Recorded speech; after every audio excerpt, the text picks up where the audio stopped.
Say you still need it, 'cause I still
And you were one of my best friends. And I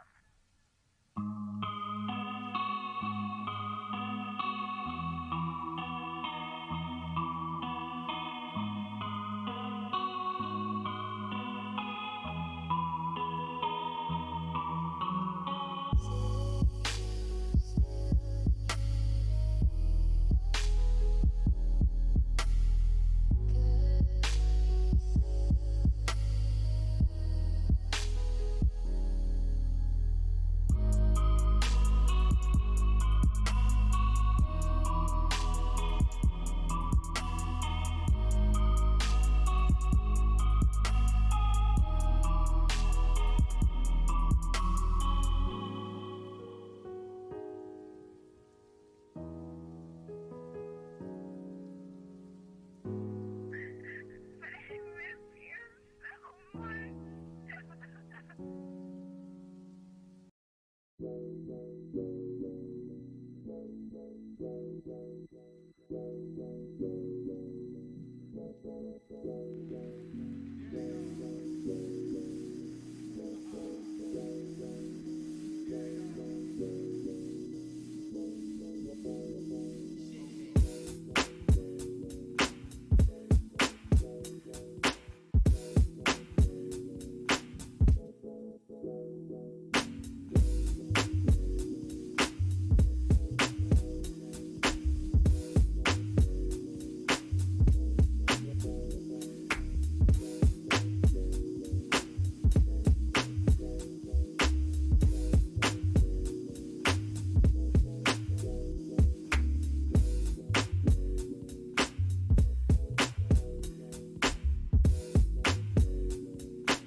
Okay, just wanted to adjust the mics. Every once in a while, I get like sort of like a different way to try to kind of look at these things to see if I can, I don't know, make the situation ideal.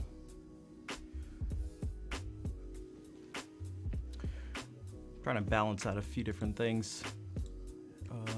Yo, Jax, thank you for the 7-month resub. Also, Nick, thank you for being here so early. Nick was here like a little after 2. He was here an hour ago. And then Kazi, Laura, Asamiya, and Evil Man, thank you for being here as well. Gotta do some nail stuff real quick.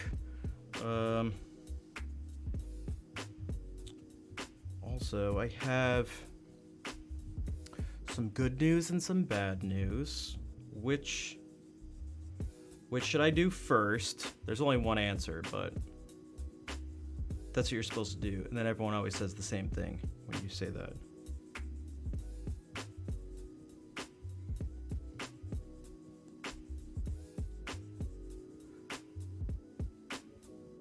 Okay.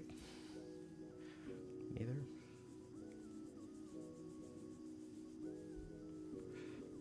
Han Solo, hello.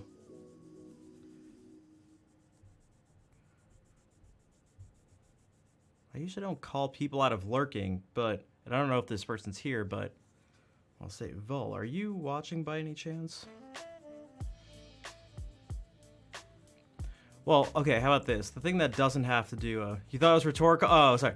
No, that was I was like kind of making the joke. I just, I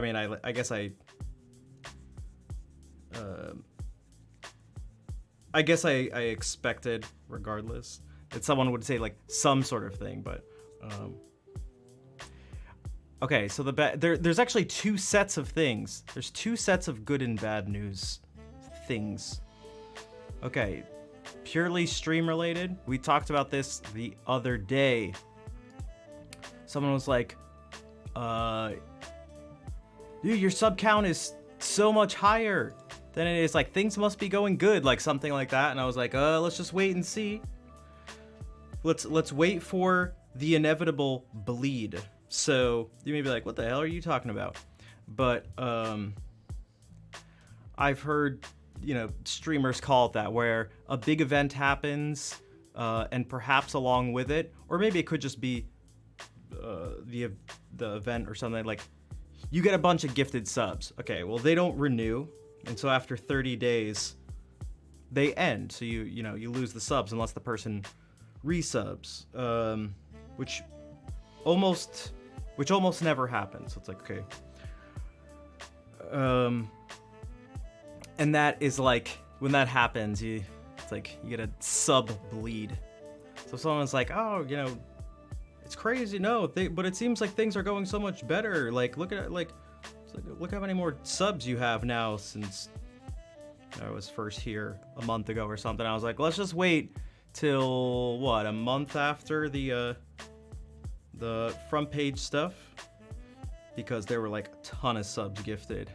So I streamed on Monday, and I went to start the stream today, and I opened up my page, and I legit refreshed the page. Like, I did a legitimate double take at my sub count, and then refreshed the page, and I was like, oh shit. Because in the past 2 days, I lost almost 250 subs. So that's what I was talking about. So the reason I'm saying that is a few things. One, there's no I don't need it to be like, explained or something. Like, I get it. That's why I said it was gonna happen before it did. One is just, it's on my mind because I like saw it and I was like, oh shit, like had like a little mini panic attack thing. Like, started sweating right before the stream.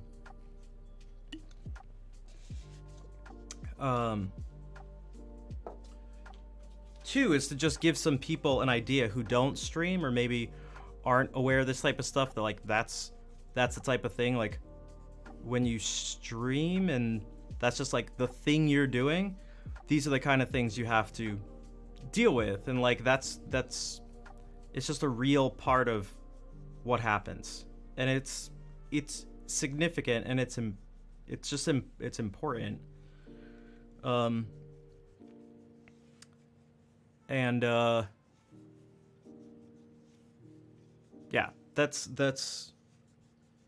it's also just something that, like, happened, so I figured I'd address it. But so that was I guess the bad news first. The good news with that is that it means that, okay, this sort of thing levels out and it finds to its state of sort of new equilibrium. And fortunately, that state of equilibrium, this lower, after this big drop, was higher than what it was before the surge. So you have some sort of like baseline thing that happens, no crazy events, good or bad. And you're like, okay, this is... You've reached sub-count homeostasis. And something happens and it surges. And then you have to wait till like the craziness dies down and it gets like all the sort of excess gets purged. And then what you're left with is like what you look at, and you can compare those two. So I guess that's the good news, that it's higher than before the surge. The other thing, totally, completely unrelated. Yeah, that's kind of how, I mean, that's like, yeah, that's how growth works. That's why I tried to put it this way, and I'm trying to show both sides of it and stuff like that. It's still, because even realizing that, it still doesn't, it doesn't help. Like, I looked at it, and I'm telling you, I like, nearly like, I like froze for a second, and like, you know, you get that like sinking feeling. I was just like, what the hell? The last time I looked, it was almost 900. Now it's 656 or whatever it was. Maybe it went up by 1 because of Jags' thing, although shouldn't. I don't know how it works. Whatever. The second thing has to do with this finger.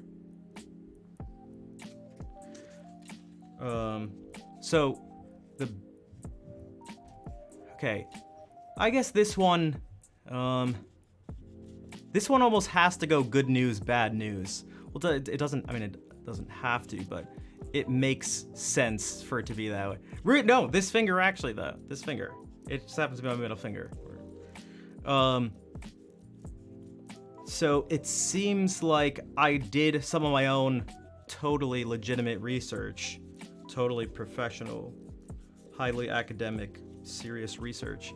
Because I wanted to find... No, it doesn't feel better. But here's the thing. So I was like, let me look into nerve damage and stuff around that. Perhaps how to... I was trying to see how I could make it better, potentially. Because everyone was just telling me to just not touch it and let it rest. So I was like, okay. But who wants to do that? Right? Who here does not try to take control of things that seem to be out of their control?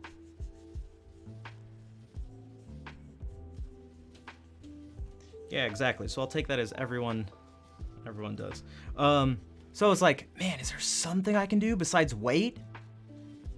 Is there just anything I can do? So as I was looking into this stuff, I was looking into how these sorts of things just work and what the healing process is like. So the good news, I guess, is that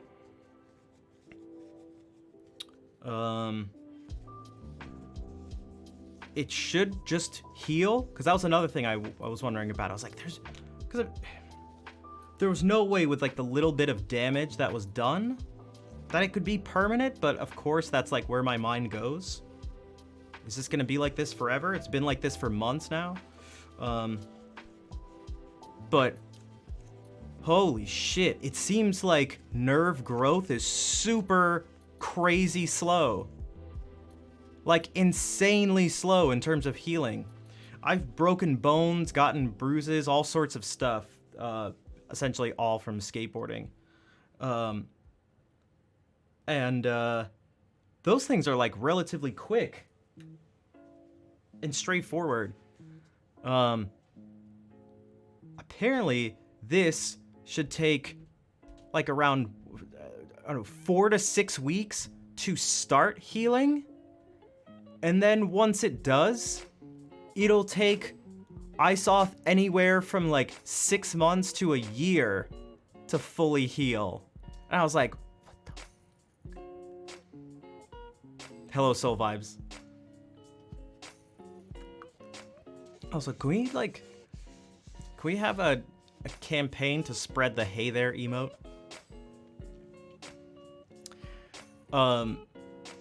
So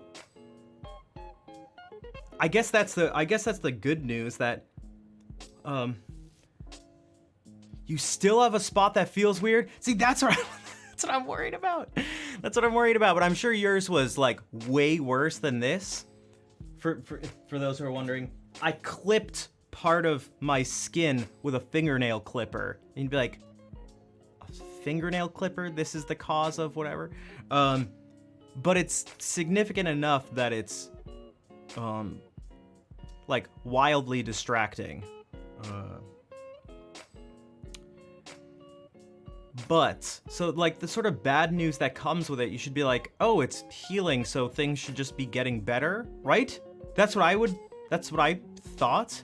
And I was getting a little worried, and I looked into this partly because that didn't seem to be the case. But what I seem to read from a few different places is that one of the things that happens when the healing process takes place is that it actually becomes sensitive in more places than it would be like initially. So maybe you have some issue and like it feels weird or tingly or some sort of numbness or something strange, and as it heals, that area actually spreads. So it looks like it's a situation where it's sort of, it'll get worse before it gets better, if that makes sense. In terms of my my awareness or connection to the thing. Hello, Fair. So, I don't know how long it's gonna be. It's just like, again, for those who don't know, when I play, it's just like every time I use this finger, which is just constantly, sometimes multiple times a second, it feels really uncomfortable and it's super distracting. There's no pain, but it just like tingles, feels funny, and it sort of like sends a signal to my brain of just awareness that the area exists. So it's like, and what I've kind of been saying is it's been taking a lot of the enjoyment out of playing because it's just distracting. And every time I play a note, and I have to think about it, and I try to not think about it, but it's like, come on. Yo, Rich, what's up, dude? So, it looks like, I don't know, I haven't touched it in about a month or something like that. So now it should start to, the healing should start around now, and it should take, does it feel like buzzing? No, it just feels tingly and extra sensitive. So that, oh, here's how I described it. I think this one was good because I've been trying for a while to describe it. I've been trying for months.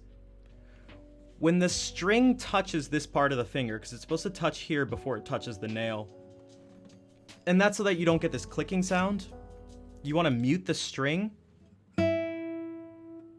So when I touch with the flesh of my finger, it gets muted. If you don't, it makes this sound.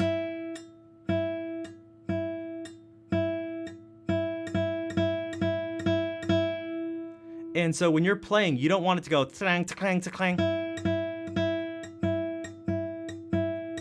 You want it to go.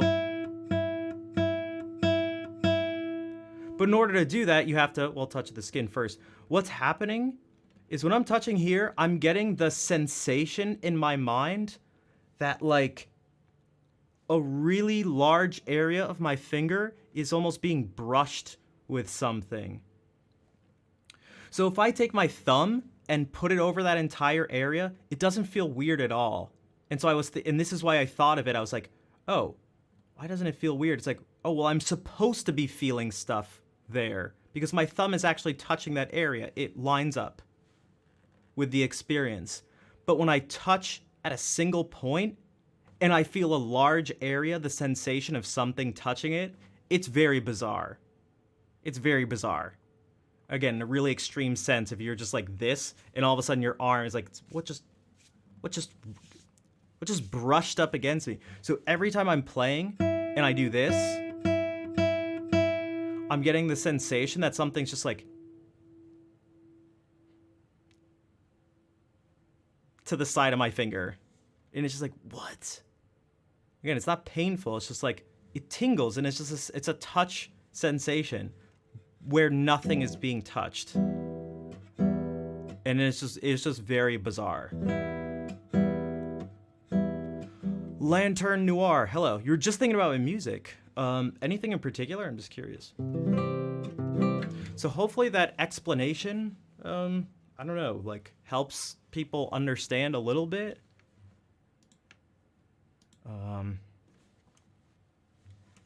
What's going on? It's very strange.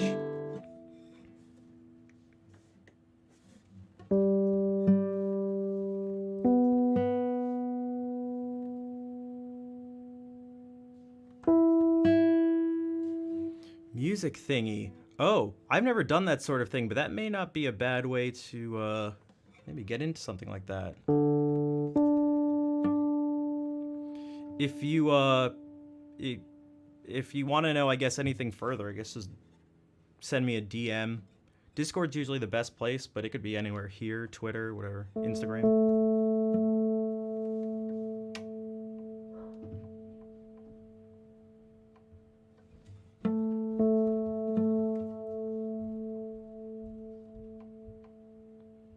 Oh, no problem, Nervous Harpist. I'm surprised I don't know how I wasn't there before, but...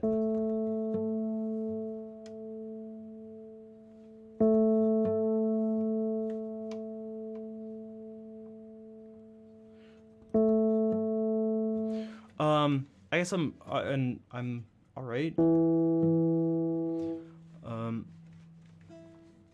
It's the easiest question that I struggle to answer. Because so many things are just like up and down right now in life, as I was just saying. Do I do commissions? I haven't before, but it doesn't mean I can't start. You got to start somewhere, I guess.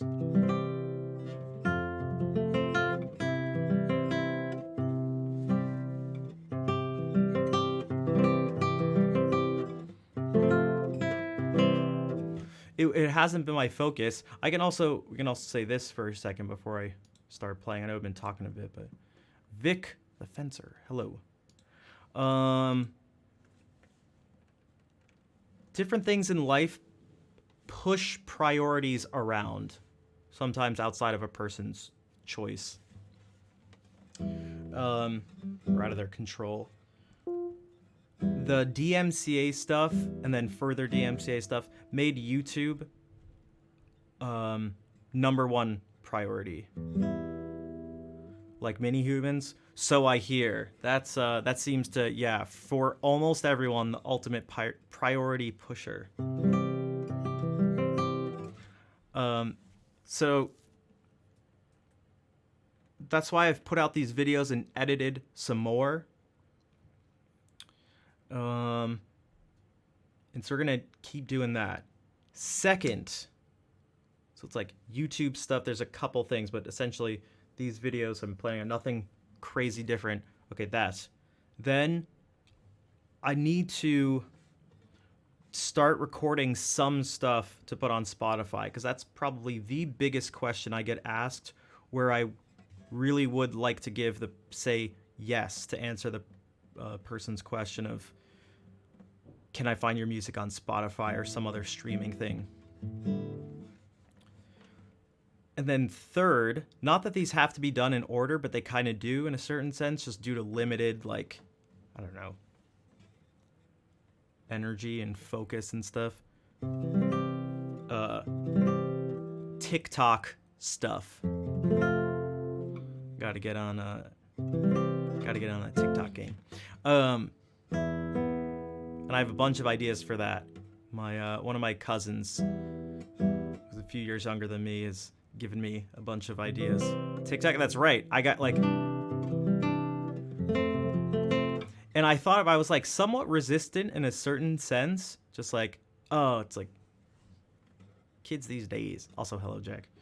But it's like, oh, that means I should probably do it.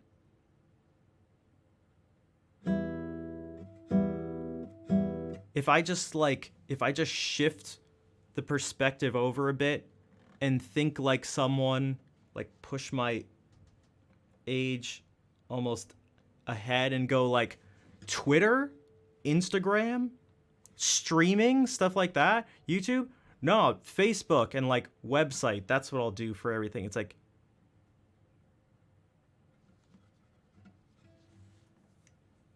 you're old. So I don't want to be stupid just cause I'm like old.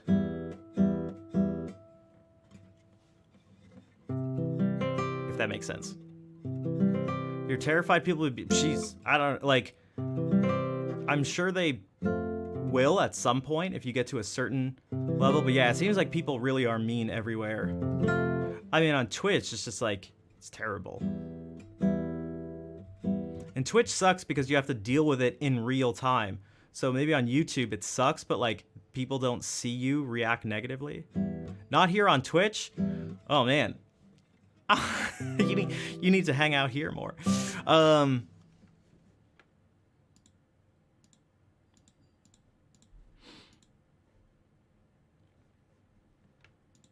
We'll show you. We'll show you. Don't worry, you won't be left out.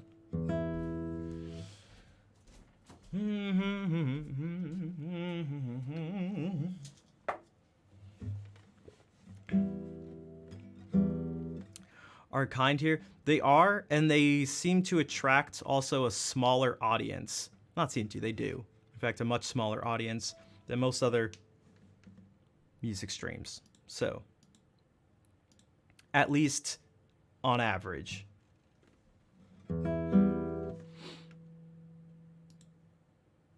Go on a go for it. This is a place for tangents. You're free to tangent here.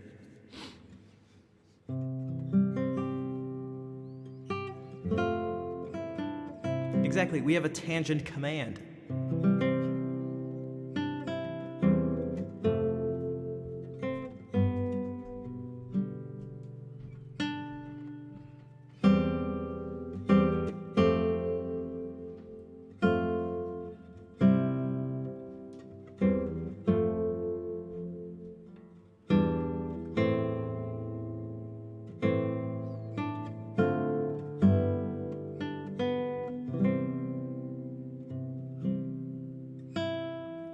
I'm not talking in the geometry sense.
Different here.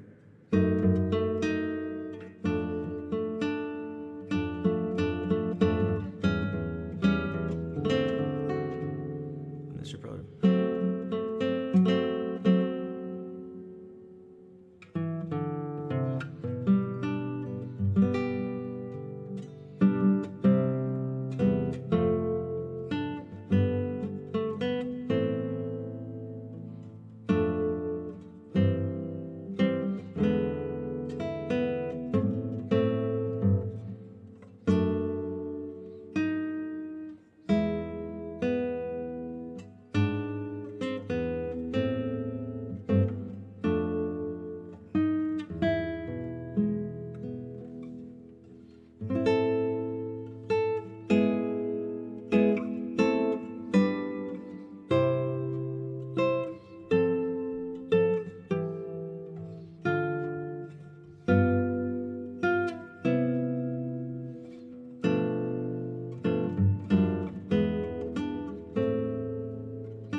I've been trying to impose certain structures on myself when improvising.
Hello, Snarkaroni.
Elsam, I appreciate the lurk. Thank you for letting me know too, so I can be aware of whether people like the stream or not. Also, Paptimus Prime, hello, and Quantum, welcome to the stream. Thanks, Snark.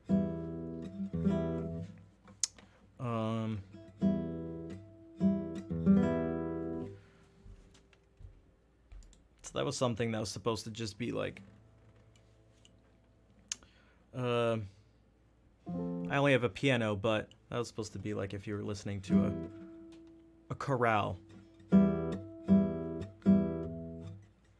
So that's something usually pretty simple or straightforward, or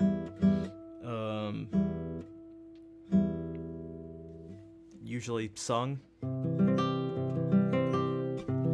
It's usually just voices, but I only have one voice, and if I could sing 4 parts at once, I would. Hello, Amy. Chef's kiss, nice.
I know, I just gotta get good and learn to just... I just need 4 throats. If I hadn't choose music, what do you think your career would have been? It's hard to say. In a certain sense, there's sort of an easy answer, which is like, I guess I'd be an engineer of some sort. My first year in college, I was actually an engineering major and only switched to music after a year.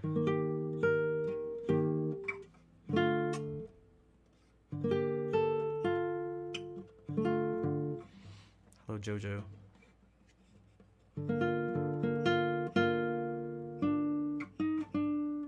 Has just one diaphragm? Yeah, so I guess I already have that part. I just need to find a way to produce 4 different unique controlled sounds at once. That's right. Only 4. So, yeah, I you know, I don't know, it was weird. I had no real, like, intense, super formal music training or anything like that at the time. But I found myself just playing music more, so it's like, well, what if I do this, but I actually just focus on it instead of just instead of like half-assing the engineering stuff. It's like, well, why don't I just do this, actually commit to this thing and see what happens. So that's what I did.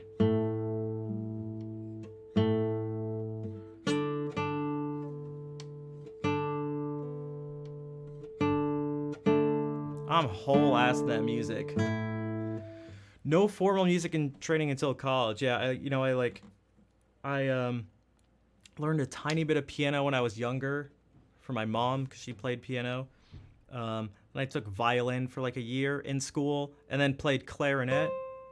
But then I just played things by ear on piano or guitar and like used tabs and stuff like that. But like I couldn't tell you how to spell out, a C major scale or even tell you the notes of a C major chord. When I was even 19.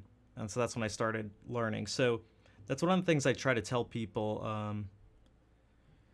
The hope is to actually be of some inspiration. Also, Lord of Chaos, hello. I don't think I said hey, and the reason that would be inspiring, I would hope, is that if you're like, whoa, you're really talented or you're really good or something, I wish I could play like you or something. I feel pretty strongly. I believe it when I say to the person in response that like you could if you put in like roughly the same amount of time and effort, if that makes sense. So what I'm saying is that I'm not someone who is just born with a guitar in my hands, who learned this stuff before I even, knew how to speak, and just, some virtuoso from some young age or anything. It's like, that is just not the story of how I got here. It's very, it's the opposite of what you'd think the story maybe should be. It's not glamorous, and it's not, how do you say? There's nothing magical about my story or something. Like, he was destined to be like, there's, yes, and we could tell, we knew, like, you're never gonna like interview my parent. We knew from when he was 3 when he playing a Mozart keyboard sonata, and we just didn't know how he was doing it. He had never heard any sounds with his ears before, and yet somehow he played this, and it's like, oh, okay. Like that's not the story. Yeah, definitely open set, and there are some things that are true that help people continue to believe that, but that I don't think are as true as we think they are. So what I mean by that, another huge one like that is language. And people would say things like, little kids' brains are sponges and they just learn things so quickly and stuff. It's like, yeah, well, kind of, I mean, like, yeah, but like, that doesn't mean you like can't learn new things after like the age of 7. Like, what is this weird, like...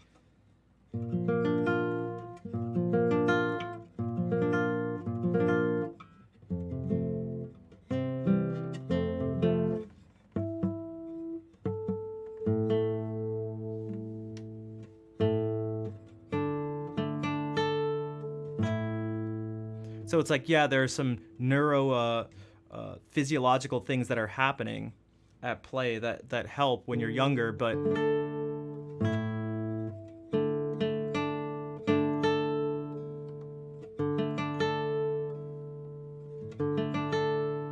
it seems like the plasticity of the adult mind is very underestimated in general, I guess is what I'm getting at.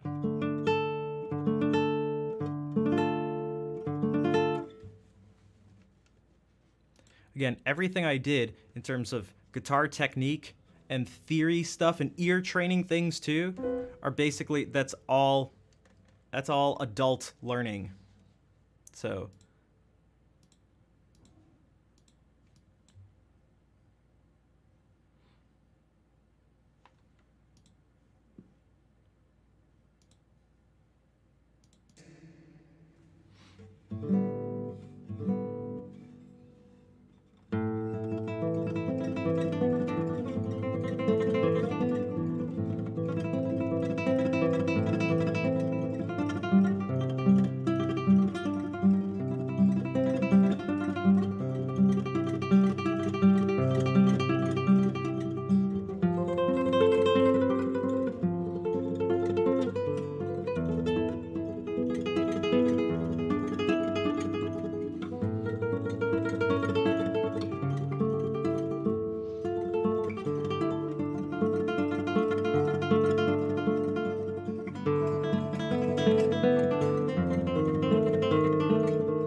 Jojo, thanks for hanging out.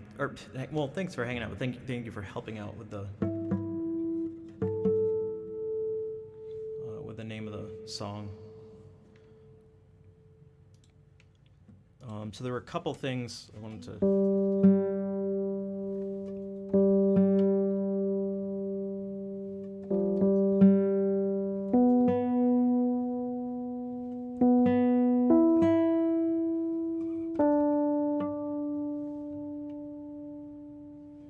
There are a couple things I wanted to point out that I think are important.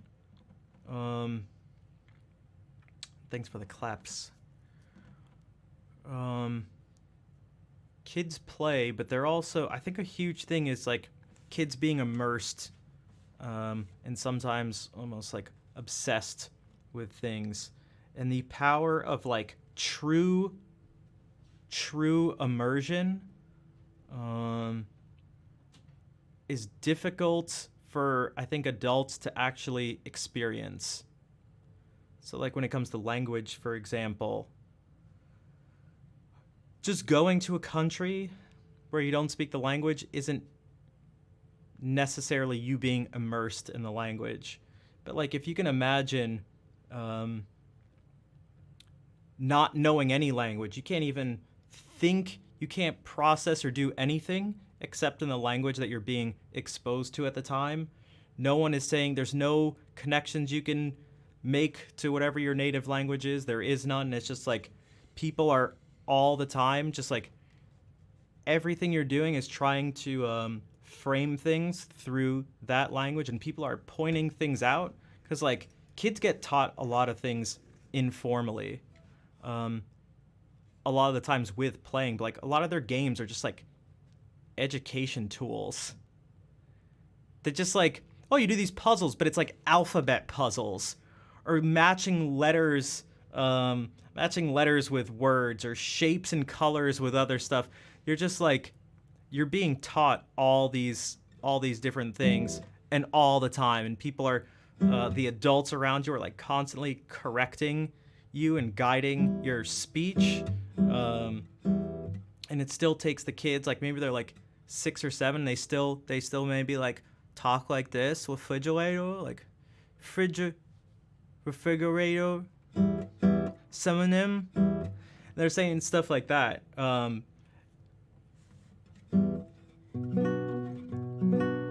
There's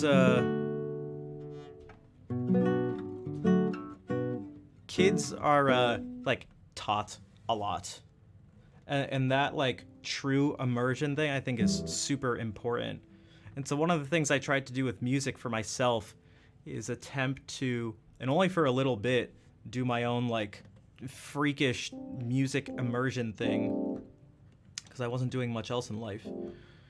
And try to be hyper focused on music and just sound in general. That's really difficult.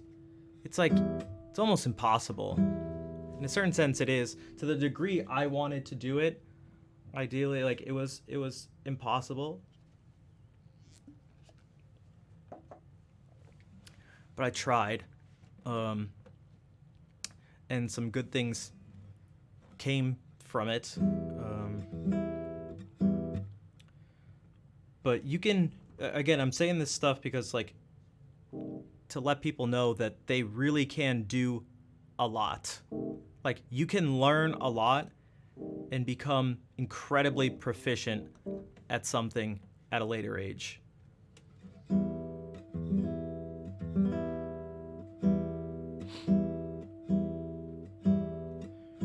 Also applies to gaming. I guess it would apply to anything. You know, you're even saying that you can't get much into it, so I'm not exactly sure what you're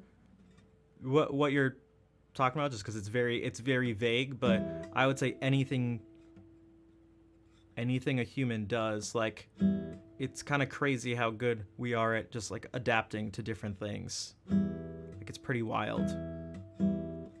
You get upset at your age? I'm the same way, you know, I don't know how old you are, but I'll take your word for it. I'm almost 34. I will be in a few weeks. A couple weeks. No, a few weeks.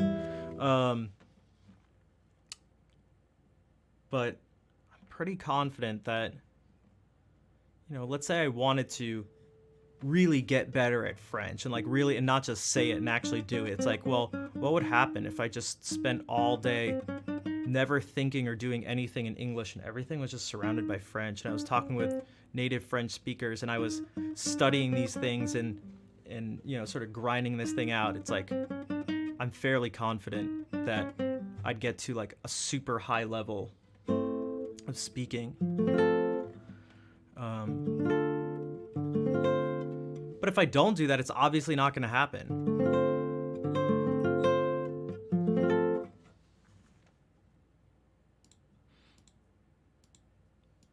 But I'm talking about, like, imagine doing something for 16 hours a day. Every day for years.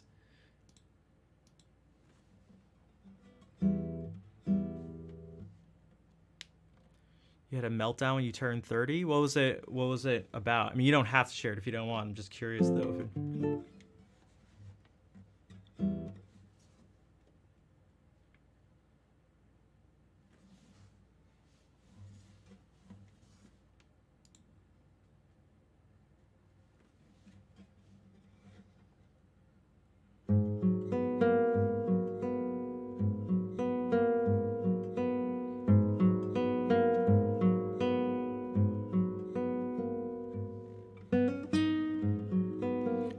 Do this without hesitation.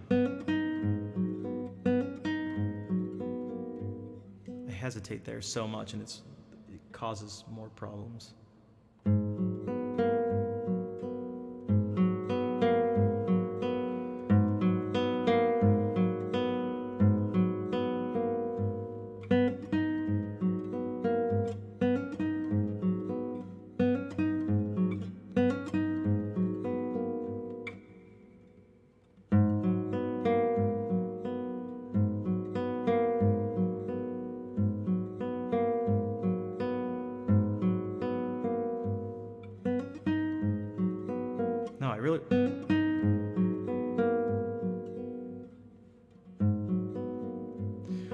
So I will say this. So I felt the same way, Remy, and I still do.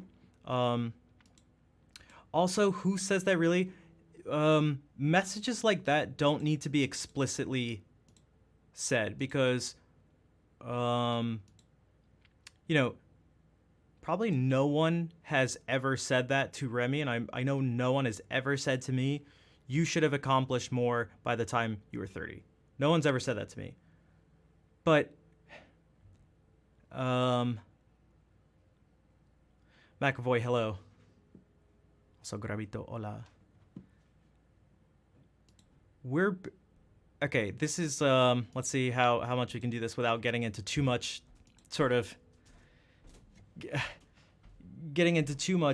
psychology, but this is something I've really had to look at over a lot of years. Yeah, those messages can come from your family quite strongly. Biento.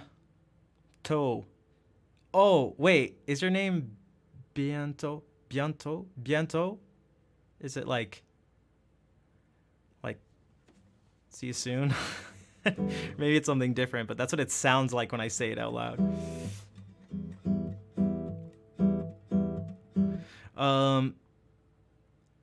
Even if you listen about 5 minutes, thanks. I've been doing quite a bit of talking today, but I don't mind. I think these things are important to talk about. A biento. Yeah, that's what it said. That's like biento.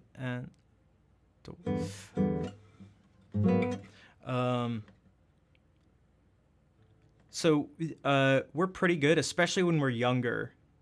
You know, speaking of being immersed, and this is even like beyond immersion, we have to realize that kids don't know anything about anything. Like they're not just limited by like the lack of mental ability to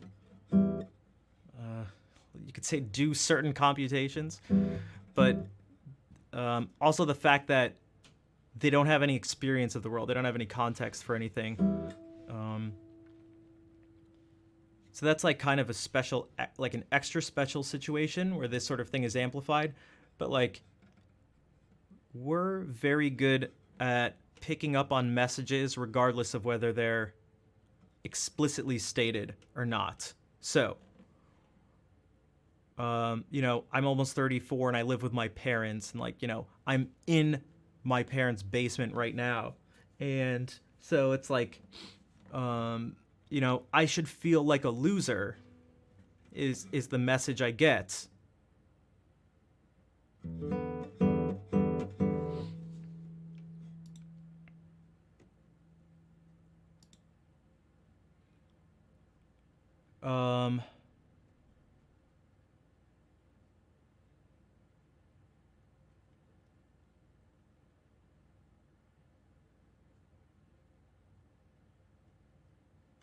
I banned you? Why are you unbanned? Also, yeah, I learned the hammer clavier yet, and I can play it perfectly. But it's too easy for me.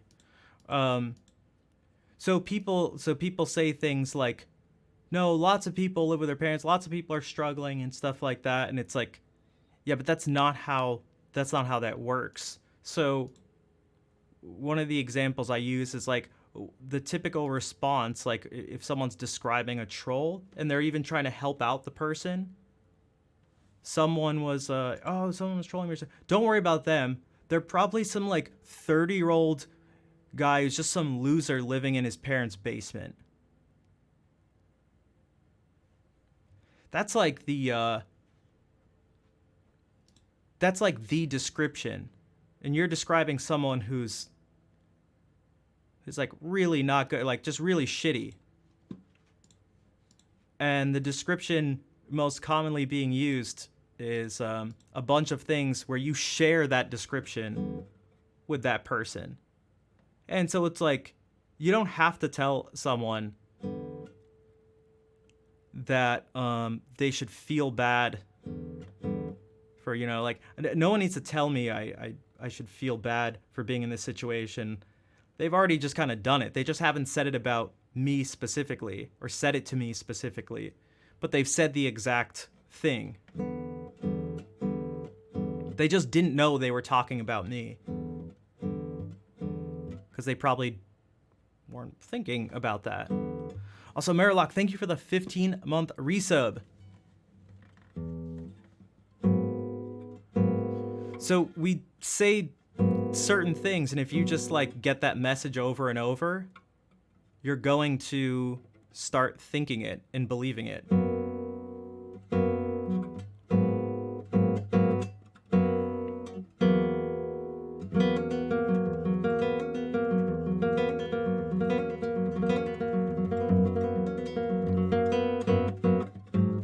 So I'm assuming that's the type of thing Remy's talking about. Because a lot of people who are in that situation have those thoughts, and I highly doubt it's just a coincidence or some sort of misunderstanding or something like that. Now it's not also as simple as what then may be done is there will probably be like the knee-jerk reaction to then like, okay, so where do I point this finger at? Who do I point it at? And sometimes there's nowhere to point your finger at, especially if it's really sort of a large scale thing like that. Because sometimes like parts of these things can be like there can be some truth to them. There can be like partial truths that like ideally you'd want to be maybe doing more than you are by the time you're 30, but it doesn't mean that you're like a bad person or a failure.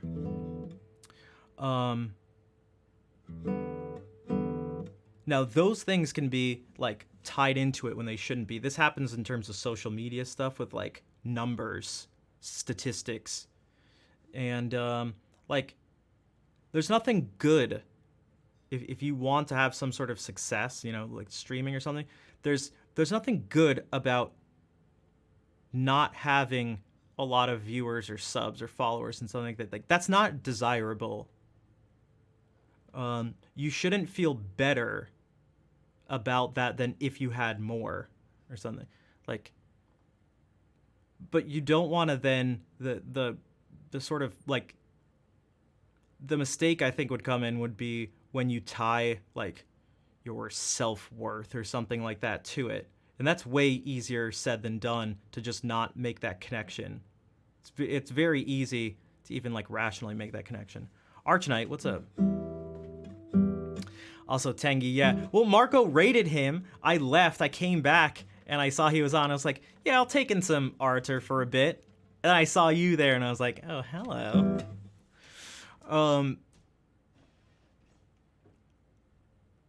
So yeah, these things are quite complicated. But like, you know, if you're seeing a lot of people, here's the thing. All it could take is just seeing a lot of people do things and be really successful, perhaps in ways that you would like to be as well, but it doesn't even have to be that. You see people doing a lot of stuff, and as you get older, you start to see that they're like, oh, they're not so much older than me. They're not so much older than me. Oh my God, they're the same age. Oh my God, now they're like younger than me, these people who are doing these things sometimes. And so if that ends up being part of it, then there is literally nowhere to point your finger. You can't be getting mad at people for doing things. Because then you'd have to make your, you'd have to sort of make your way of acting and thinking and stuff, being that if anyone ever does something before at a younger age than someone else, then they're bad. Something like that. And that's obviously not a way that people can operate. So you have to accept that people are going to be more successful. Some people are going to be more successful than other people at a younger age. And that's all it's going to take for at least some people. That's going to be as a human, you're probably going to find some pattern and see that pattern and like take that as a message that you should be doing something. All these people are doing something and they're successful and I'm not. No one would even need to tell you anything. Now, if you have people who are saying these things too, that's just going to make it worse. And then it'll be even worse if you're a kid and your parents are saying it or something like that. It's going to be even worse.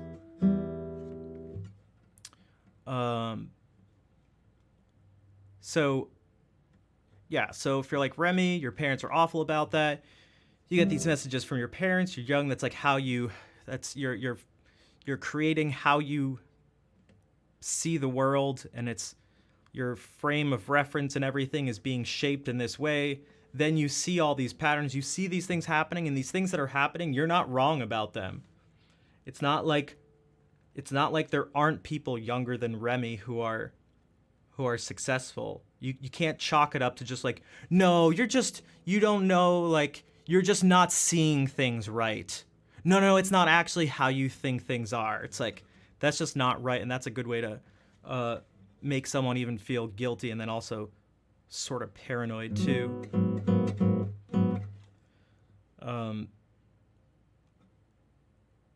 And so it's not that. So I don't think that's a good way to go about, like fixing these things.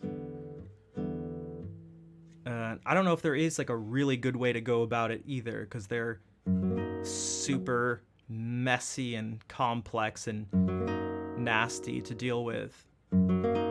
So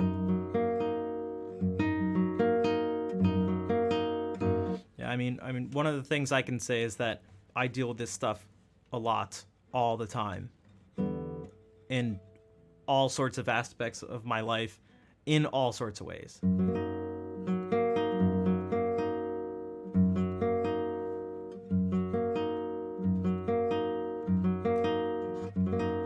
And yeah, you can say his or her, or if typed, his/her, or their. That's pretty good.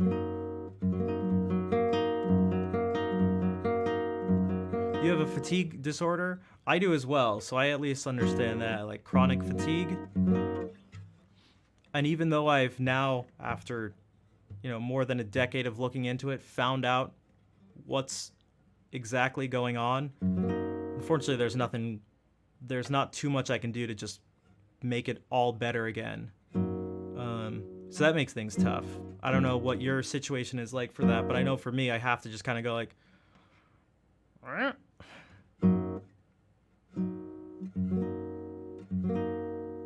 things are just going to be harder.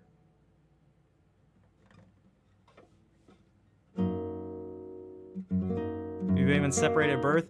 Well, you may be surprised, or we all may be surprised, at how many people have these sorts of issues, because they're like really difficult to diagnose. Like I had to have like a really super specific procedure done in order to find the actual cause of what it was. Fast times, I mean, it's not going to be, so there's a lot of information on these things, and that's not what, so a lot of people are tired, but like what a doctor would say is like chronic fatigue syndrome is not someone just being tired or burnt out or something. So like in my case, I can tell you for my case that it's not just like, life goes really fast or something. Like you can actually pinpoint it. So for me, I have two things that lead to this. And again, it's different for different people. The sort of general overview is like, I got mono over 10 years ago. It was way too intense and lasted for too long. It lasted for about 7 or 8 years. That's right, you heard me right. That seemed to have caused permanent permanent issues at the cellular level. And that led to two things. One is dysautonomia, or autonomic dysfunction. So there's an issue with the autonomic nervous system where I struggle to send signals to things like my veins and arteries and capillaries and things where blood goes through in my body. To the signals that tell them to squeeze don't get sent, and what that leads to is a lack of proper circulation. Enough so that it's roughly 66% of where it should be. So like my heart fills up with 66% of the amount of blood that it should. And then on top of that, there's also, it affected the mitochondria, so it doesn't efficiently make use of the oxygen supply already in that lower amount of blood. So you can imagine things like all my organs and stuff, including my brain or whatever, are getting a lower supply of oxygen, and then that lower supply isn't being used properly. It isn't being used to its full potential. And so think about all the the problems that would cause.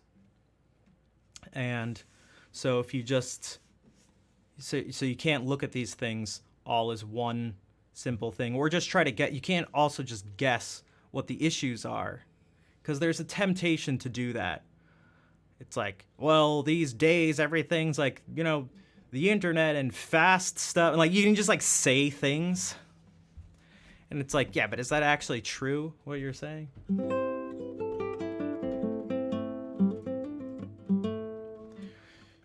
People aren't really depressed or something. Depression is just, well, it's because of social media, and people are, saying, people are just seeing everything that everyone else is doing good, so of course everyone's going to be depressed. It's like, yeah, well, maybe that like contributes to it or something, like, but we have to like most problems in life, they're like very complicated, and it's best to find out what's really going on so that you can actually try to fix it. So I didn't think I didn't say that to be like, you star fool, or you think this, and that, and you're just dismissive. That was just how I was responding to it, because it was also in the middle of, I guess, me explaining this stuff anyway. Well, the thing is, depression, there's like, there can be chemical imbalance things, but it doesn't need to be that way, because there are other things that are involved. So even again, like there's typically not like, these things are typically not like, a broken bone where, I don't know, there was large impact and the thing broke or something like that. Like it's just not that simple in terms of diagnosing and then also treating. Because if it was, that would be really nice, because you just go like, oh, you feel this way? All right, this is the thing.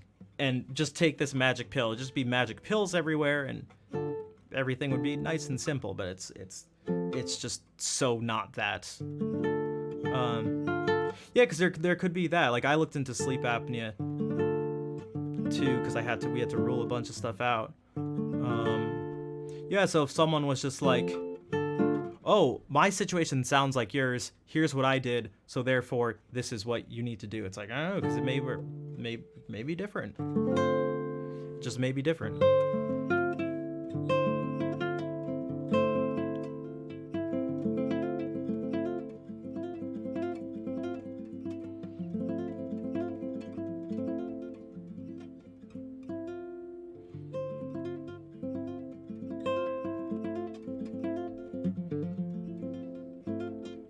Took 10 years to figure out. Yeah, so if that's I'd imagine if it took 10 years to figure out, then maybe you had to do a lot of your own sort of research and calling around different places, or forcing your doctor to look into certain things.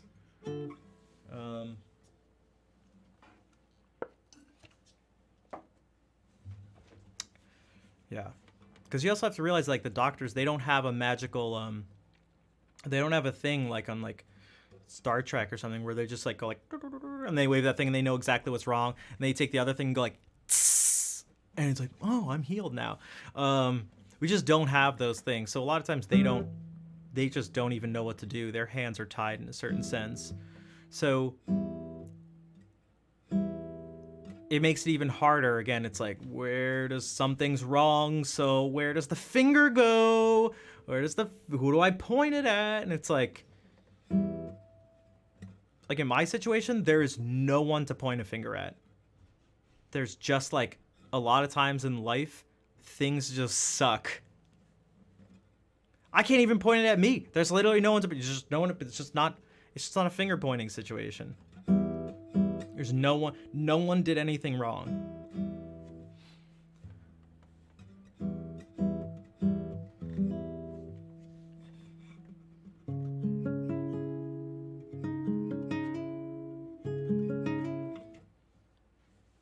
So I guess what I'm saying is life sucks. No, I'm kidding. But I am saying that life can be super brutal. It can be so brutal and beyond unfair, with nothing that you can do about it. No one to even blame. And even if you could, there's nothing you can even do about it. It's like, Jesus.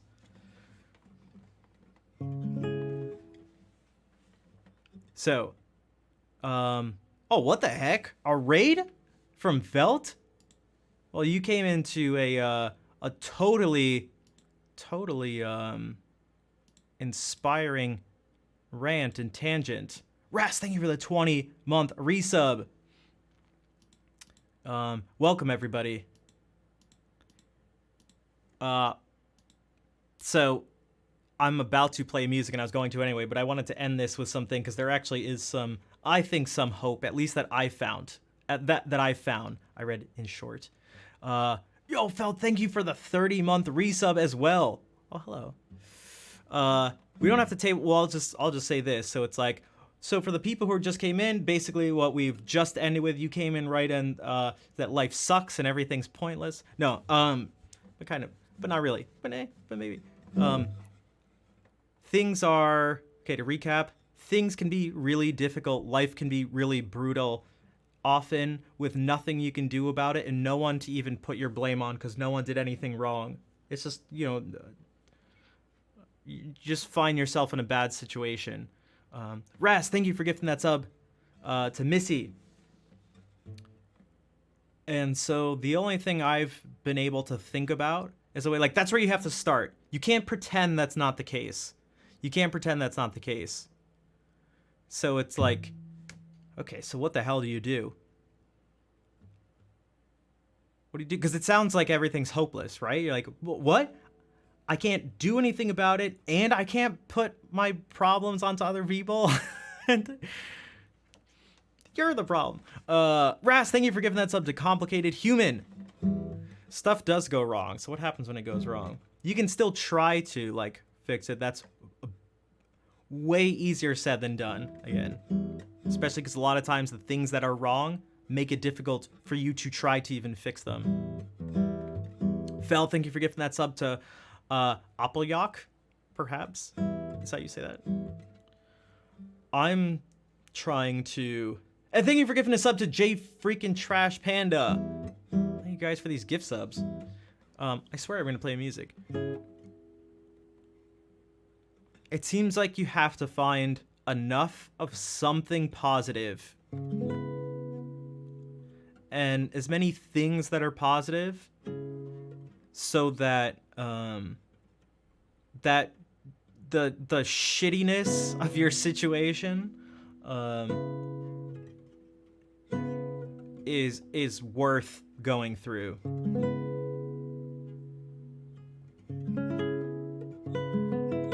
And so that works. That can be for your all-around situation, or it can be specific situations too.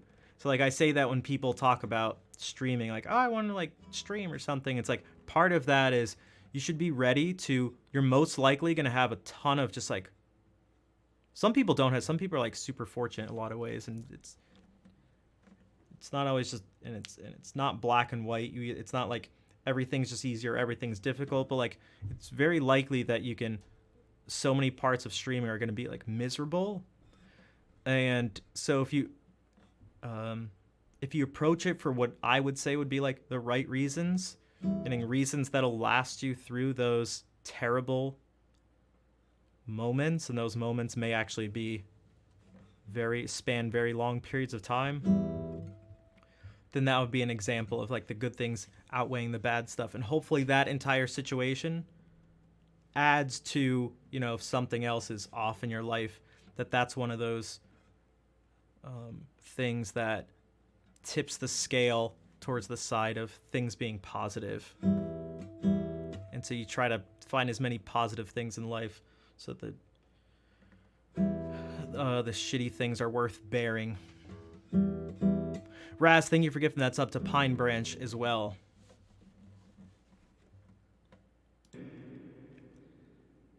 So, yeah, that's my thoughts on that.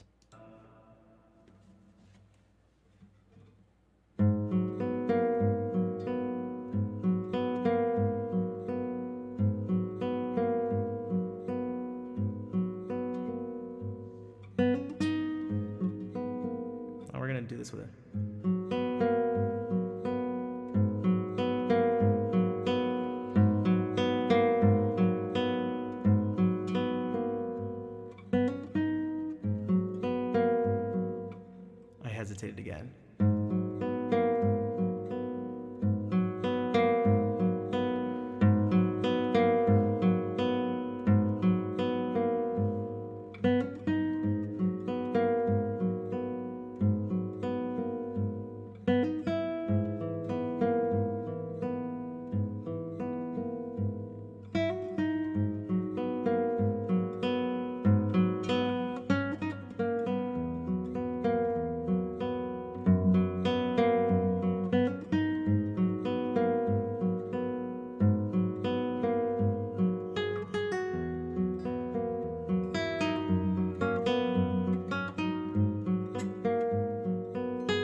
Alsam, thank you for gifting those 2 subs out, and one of them just happened to go to Remy after all that stuff. It was fate. Also, Rocket, welcome to the stream. Thanks for the claps. Felt, thank you again for the raid and bringing everyone over. TJ, hello. Thanks for the claps. You know, all that stuff being said, I think that has maybe something to do with why I like playing and listening to and sharing the type of music that I do, where I tend to focus on the word fun a lot and the absence of it, where it's oftentimes not what I'm looking for. I'm not looking for fun to combat the things, like it's not what I'm using music as a tool for. And so that it's not exciting, and it's not fun, and it's not happy, and it's not sorts of things, but I think it serves by focusing on the things I do focus on. I think it serves a different purpose that I know I can at least speak for myself, that I know I need, and I would be willing to bet a lot of other people do too.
No need to apologize, Kazi. For one, it's just understandable being frustrated like that. And even if it wasn't, you don't have to... That's okay. I'm glad the music can help though, and that's, I guess, an example of what I'm talking about. That although it may not be the most popular and lucrative thing to do, that seems to be necessary, at least for some people.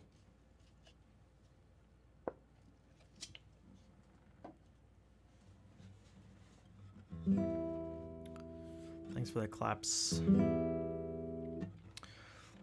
That's right, Freddles. As a reminder, there are 2 microphones here. You can't really see this one. But the stream is best experienced with headphones on for a really clear stereo sound.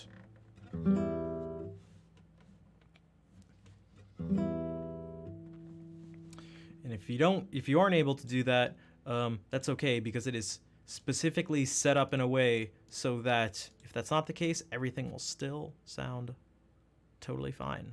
You'll just only hear this microphone. You literally won't even hear that. So speaking of sort of healing stuff, let me try to do this. This one, there's some sort of irony with it because it's so likely to get me like frustrated, but this piece should be like, it should be a piece that heals the soul.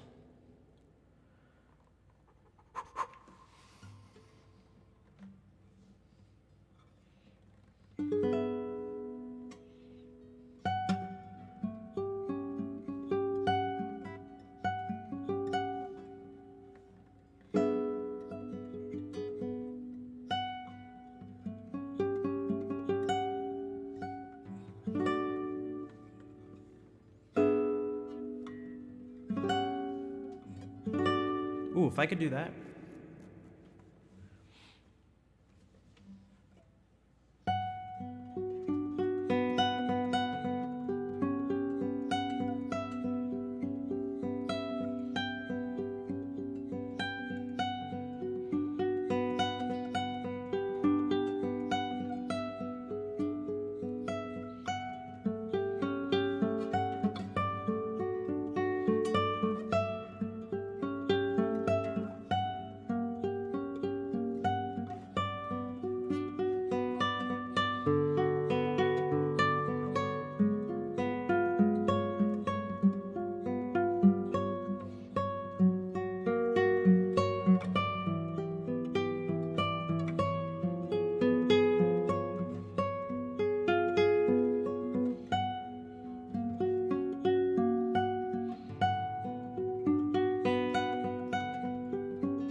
I guess that wasn't so bad, considering I haven't even played it in like a couple weeks.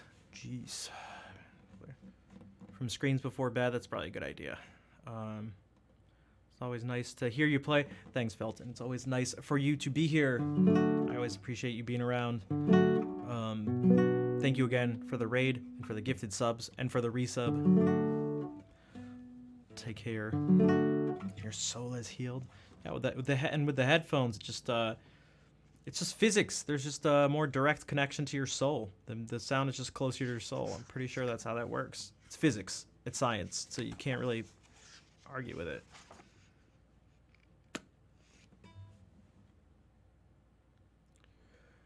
Guys, this is what I'm talking about. This is what I'm talking about. This is what I'm talking about. His chasm? Maybe? Those are two words I recognize. I promise I didn't send this person in. I promise this person isn't a plant. I remember I said at the beginning of this stream that the question people ask most, and this is why I have to focus on recording music for Spotify, is because that is the exact thing I want to do. So if I do this music that I'm looking at here, I was literally staring at this. These pieces of music add up to just over an hour, and this is all music just like you heard. In fact, the piece I just played was this. So these are I would like to make exactly that, about an hour's worth of music of just super nice, the best sense of the word, just nice music. To just sleep, relax, as cliche and like almost clickbaity as it is, but like truly to like, there's a reason it's clickbaity. To sleep, relax, study, meditate, work to. So, also speaking of clickbait, did you guys see this video by any chance? I kept it up for a reason. This video is great. I just watched it yesterday. I was thinking we could almost watch it on stream. It's about 20 minutes, but there's something super important. It's from Veritasium, but it's so important. I think it's so important. It's something I've been trying to say for such a long time. And I was like, oh, maybe if people hear it from someone else, especially someone who's super successful and still thinks about this stuff, and like, maybe it'll, I don't know, be a good thing to do. Because what he essentially talks about is why it's titled Clickbait is Unreasonably Effective, and we need to talk about clickbait. But what he's really getting at is why numbers are important. And what we seem to get a lot is someone to also tie it back into what we were talking about just a little bit earlier, is that people tend to tie these things automatically tie them into like self-worth, both in terms of the person who's, the numbers like belong to them or something, like it's their stream. So, I have really low numbers, so therefore I'm a terrible person. That's an oversimplification. And the other way also works where someone may not think that, and they're like, oh man, I'm struggling because the things aren't where I'd like it to be, and people automatically can't separate that as being like, oh, that person's not meeting their goal, and they're instantly like, no, numbers are, oh, this person must think they're a terrible human being, so I need to make sure they don't think that. So what I'm going to tell them is that numbers aren't important, because if numbers aren't important, they won't think that about themselves. But that's not true. Numbers are actually quite important for very good reasons too. Not just like you want them to be important.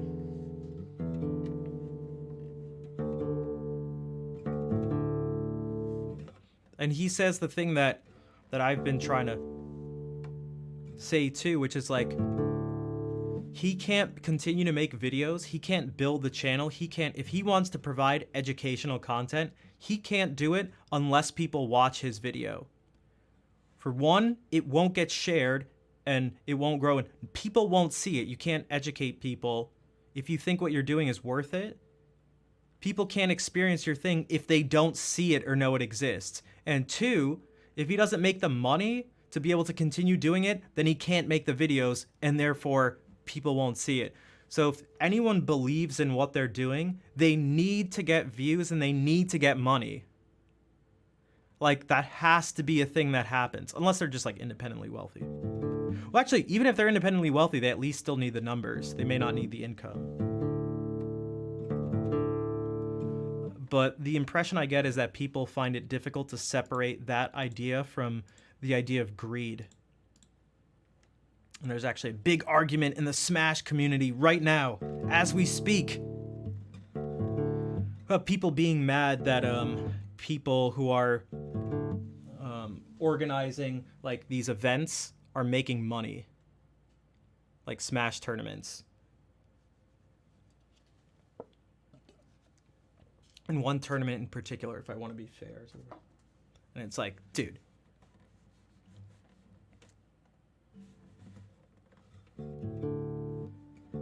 he's like, are you guys crazy? Do you not see that all this money you're giving is going to the people that run the tournament?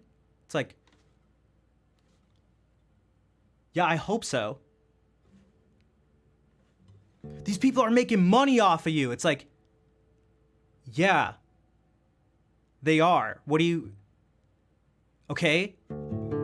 They better be making money off of me. They're putting on like a week-long... What are you talking about? It's like, you must think that like money's a bet. You must think that anyone who's trying to get money is bad. Like, I don't know what this...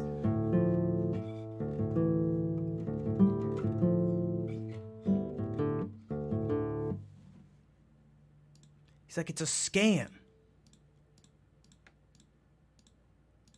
Like, yeah, I guess making a living is a scam. Yeah, I guess so. Sure. How do you buy groceries? Angry person on Twitter.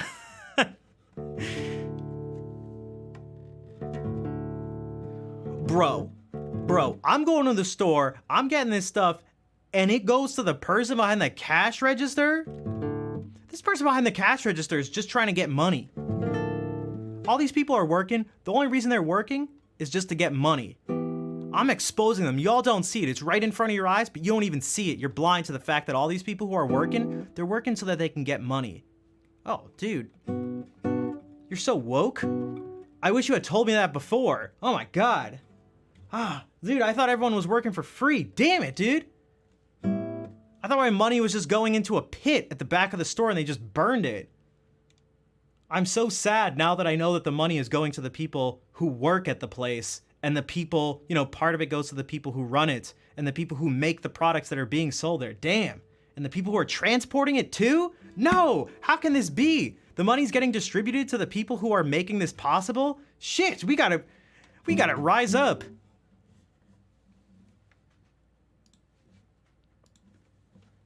All right, moving right along.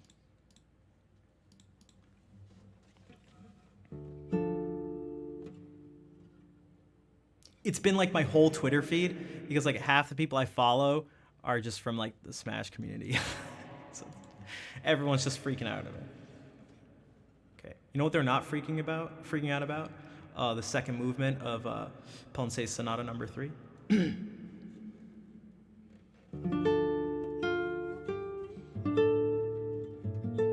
And I'm not either, if that's how I'm playing it.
Yes, that playlist. I know, Kazma. I know. Trust me, I know. That's why I was talking about it earlier today. But there's just only so many things I have the time and energy to do right now.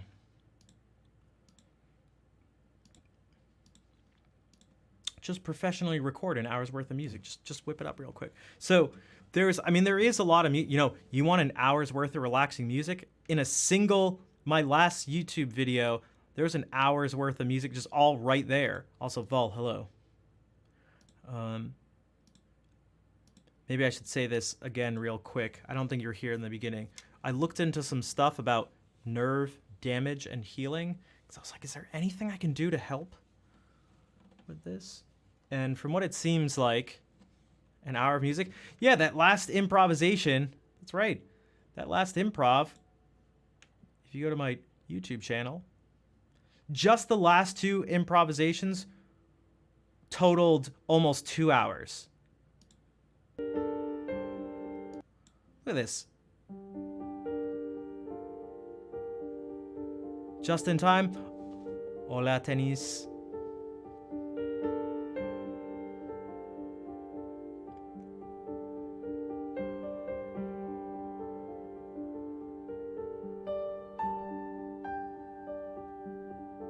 Oh my God, Jason.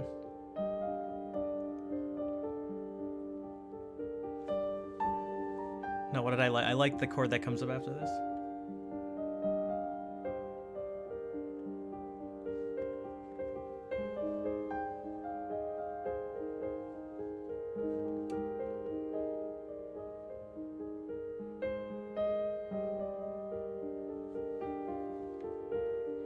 So this is an hour of music with this, just right here. Again, and speaking about money and stuff, free. I'm doing all this stuff for. There are people who are paying, but there's no requirement. So that being said, if you'd like to help out, it would be very much appreciated, because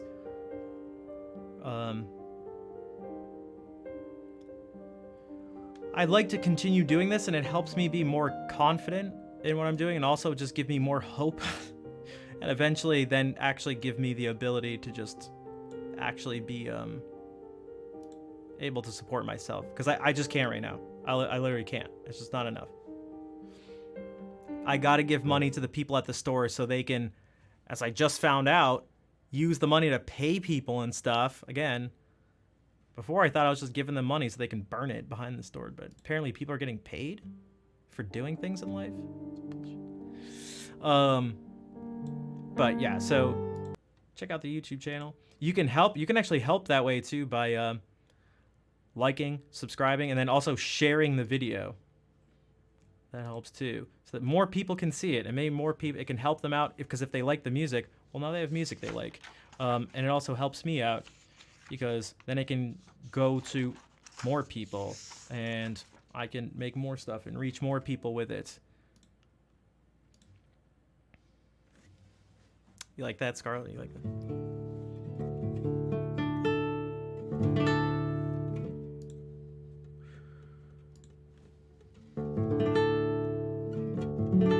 What is that quote about? Oh, what I was gonna say was that it seems like, from what I was researching, is that this is gonna take like months and months to heal, and as it heals, it's gonna feel worse before it starts to feel better. What I read was that the area of sensitivity, as the nerves heal, the area of sensitivity grows before it ends up getting better.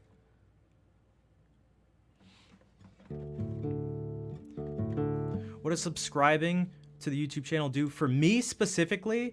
I haven't been focusing on YouTube as much as, or as long as I've been focusing on stuff for Twitch.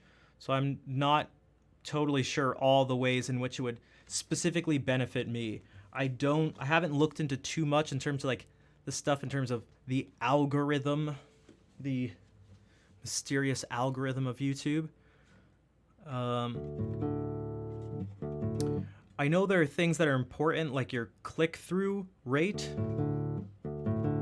which is like the number is better than less. But I guess what vol is, unless you're just, yeah. I was assuming that vol meant like, is there anything like if you subscribe, if she subscribes, like how does that specifically help me out? Because you could say, well, now you will see the videos and stuff, but like, but how does that help me directly? I'm not sure if it helps in terms of making YouTube more likely to show videos that I put out to other people. It may. I don't know. I don't know one way or another. One thing I could think of is that perhaps it gives more. I have more credibility or something. Maybe someone sees it and is like, "Oh my God, this channel has so many subscribers or something. Or this video has so many views. Like, it's gotta be good. I gotta watch it."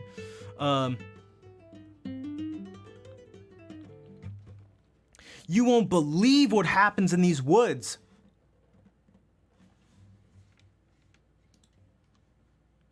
Nine out of 10 people can't guess what's in the mist.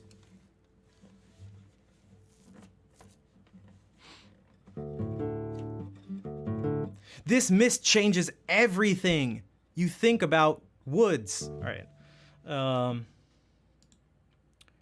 Oh, there is that for sure, TJ. That's a good point. Yeah, I'm not even eligible for ad revenue at the moment. I don't have enough subscribers. You need 1,000 subscribers at least to make your channel even eligible for ad revenue. So I can't even get ad revenue because I have 600 something subs.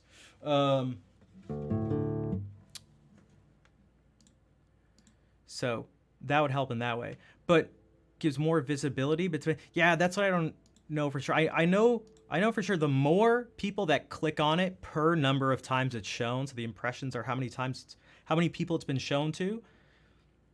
What YouTube wants to see is that the highest number of clicks per number of times shown, and they want to see that like a lot of the video has been watched.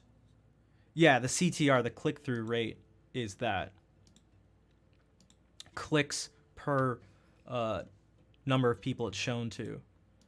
And so things like having the video liked, having comments, having dislikes actually helps the video. If you dislike it, it's better than doing nothing at all. YouTube wants to see that your video is doing something for as many people as possible, whether good or bad. So if you watch it, if you click on it and actually watch it and share it and comment and like and subscribe, all the things that the people say, there's a reason people say it and people say those things and that the big channels are doing it. And again, that's what this video is all about. Well, most of it. I mean, like that's what's this Veritasium video. And you gotta trust Veritasium because they have 9.84 million subscribers, so.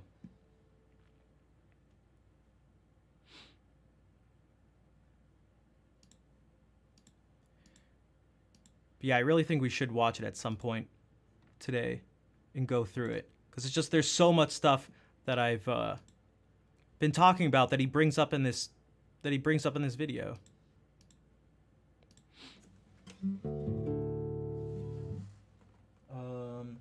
That's not there. It's over here. Well, I can do it.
Hello, Karina.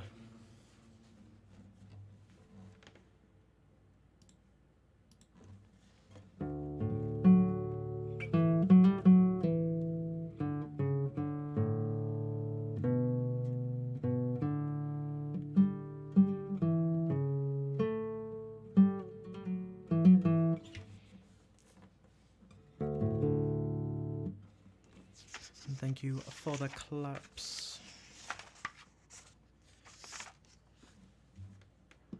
More ultra chill music.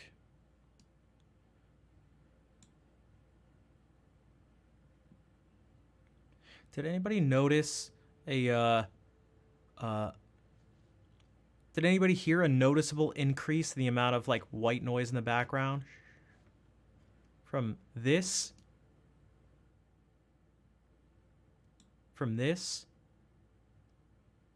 to this?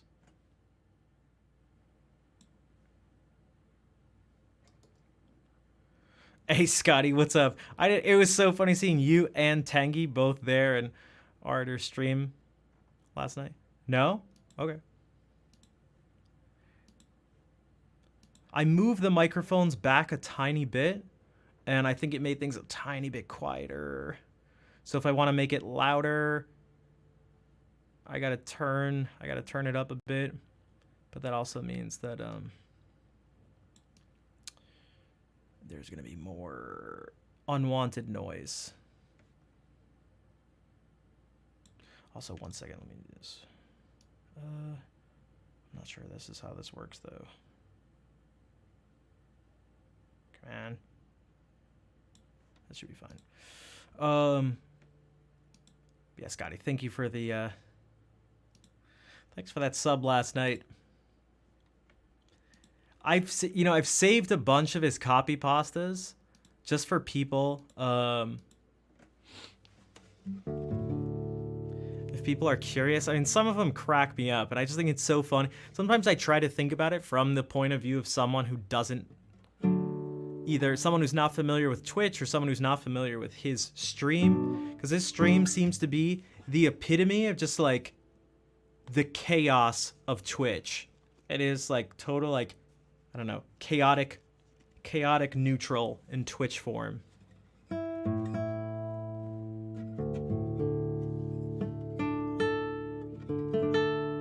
And the fact that he's so quiet and just sits there like deadpan as everything happens too, I think makes it even funnier.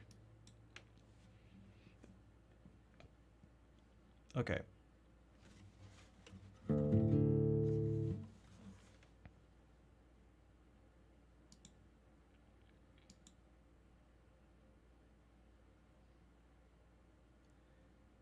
I saw that, Tangy.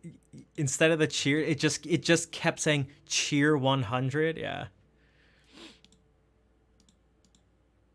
I was like, there's no way he meant to do this. But everything's so chaotic there. I didn't know if it was like actually a meme. No, that's why I said chaotic neutral. Like there's nothing, people don't do bad stuff. It's just all craziness. Maybe we can take a look at it later too, but because it's so ridiculous.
Hello, Denetsu.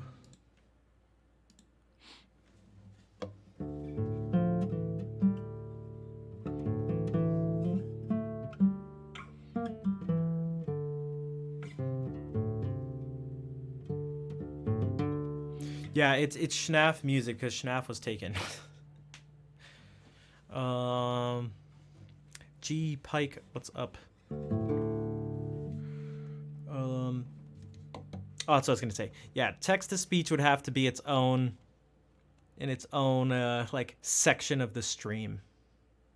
There would have to be a dedicated non-music time where crazy alerts and text to speech gets turned on and everything. But I took down like a whole bunch of them. A whole bunch of them that I thought were just ridiculous. And even the fact that he lets copy like the like ASCII things show. You're on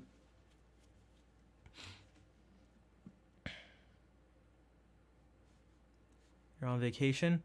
That's all right. How's the vacation going? Did you actually like, are you visiting somewhere or are you just off work?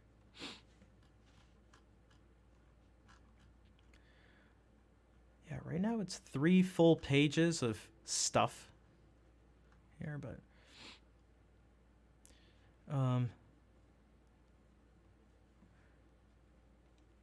one that I thought was funny was the text to speech that was like a Maury paternity test.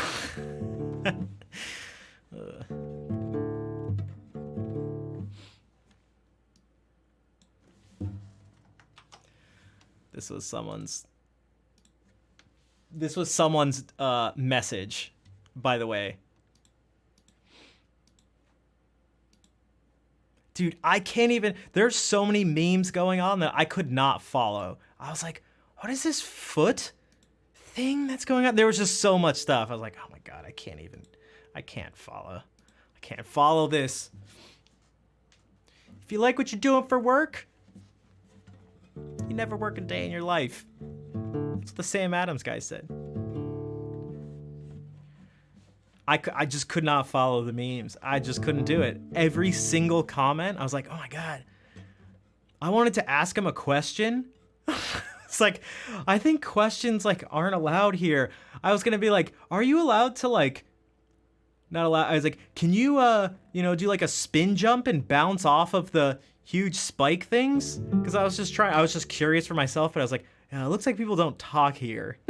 It looks like that's not in line with this community. So I'm just gonna sit and watch people just put crazy things in chat. And I'll just sit. If it's not a big deal if I know that piece of information. Yeah, it's fine. I won't say anything.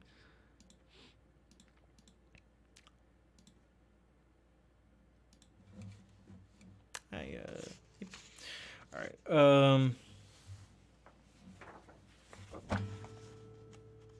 I was curious though.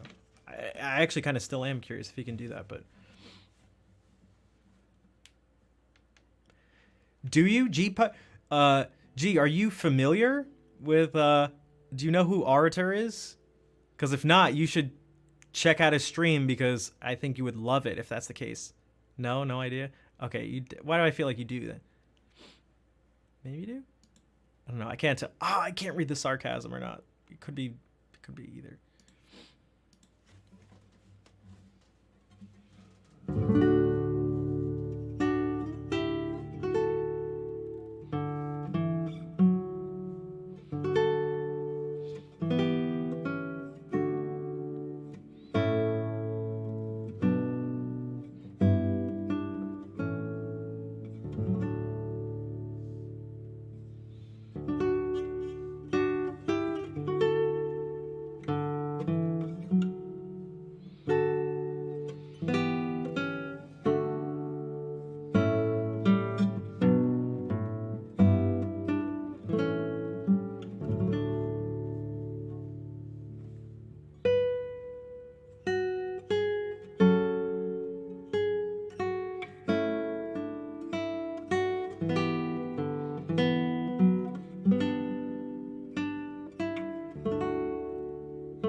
those were some Italian Renaissance lute pieces.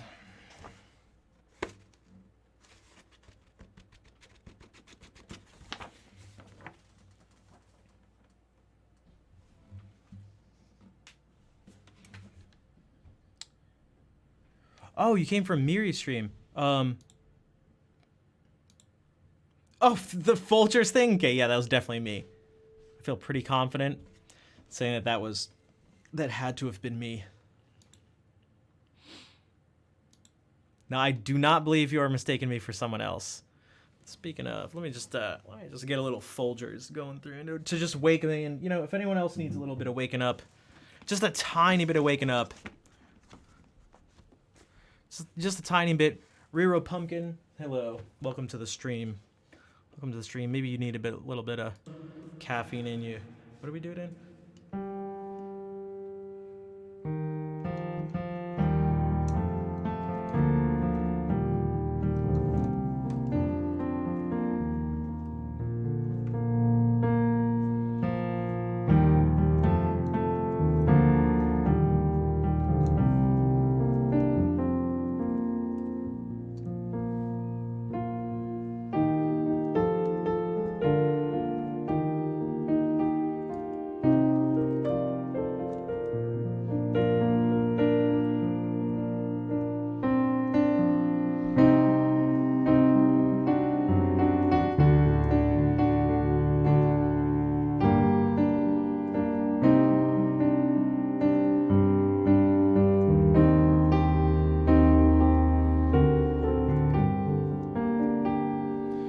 Folgers theme is nice in a minor key.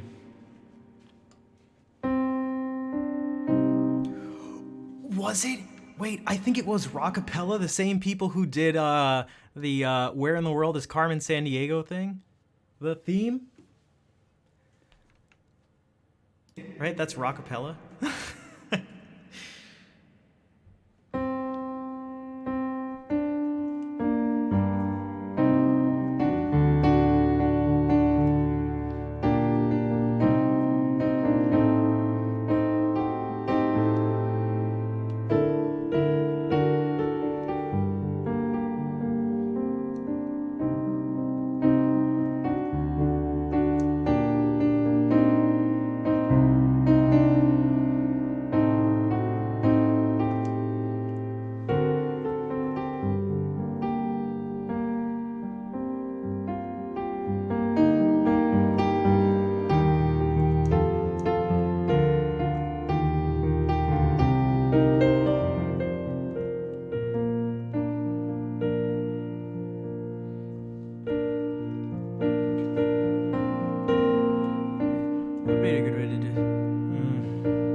interesting.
Thanks, Narvin.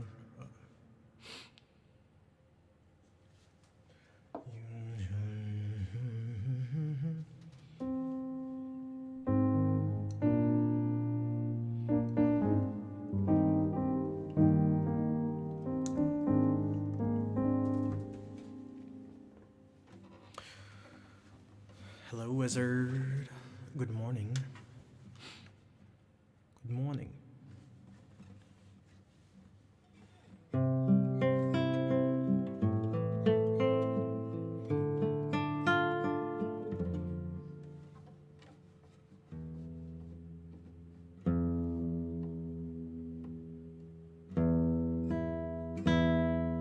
Denitsu, thank you for the 100 bits. I do appreciate it.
Thanks, Saki. Hey, and thanks for the host too. What's up, Brian? How's the thumb doing? I've been thinking about it a bunch today as I've been playing. Yeah, that is what my thumb does.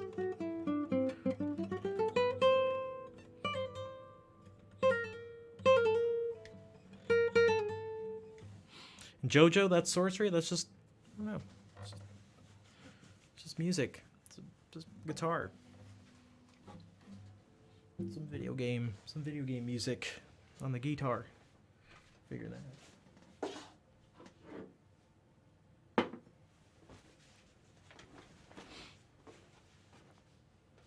What? Thanks for the claps, Denitsu, and thank you again for the bits. And all the support is appreciated.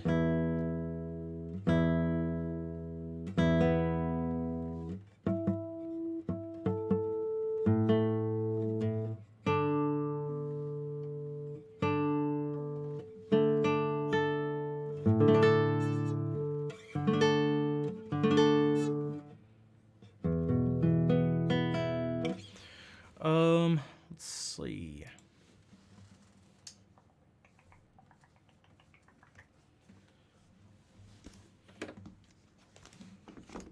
You know what we can actually do?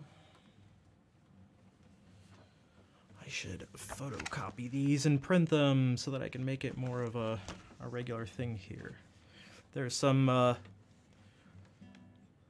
Spanish Renaissance pieces I would like to add. They all are actually pavans. I will read them now.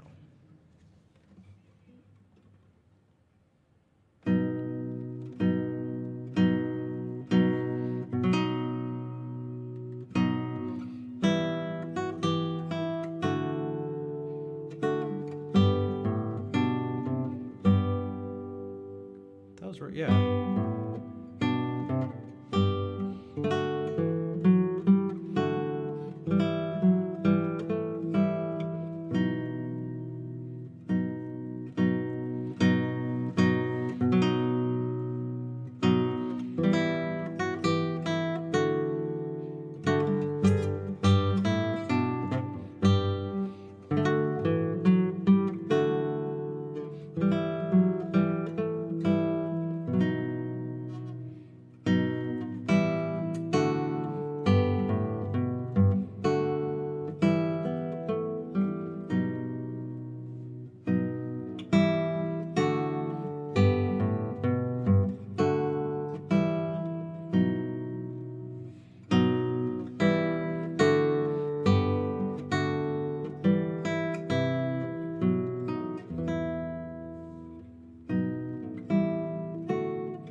That was by Diego Pisador.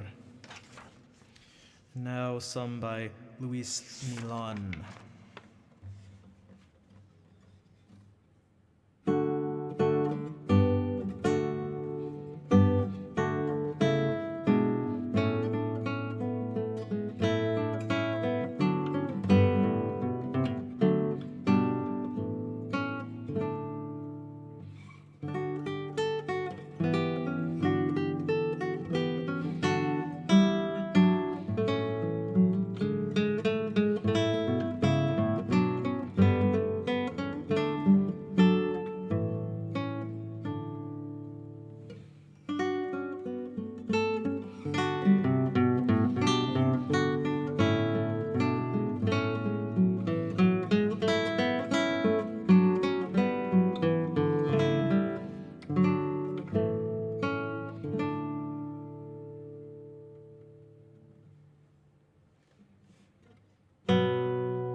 Hello, Alex.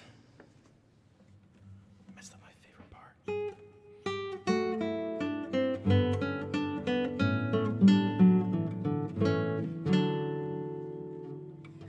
I love these weaving lines.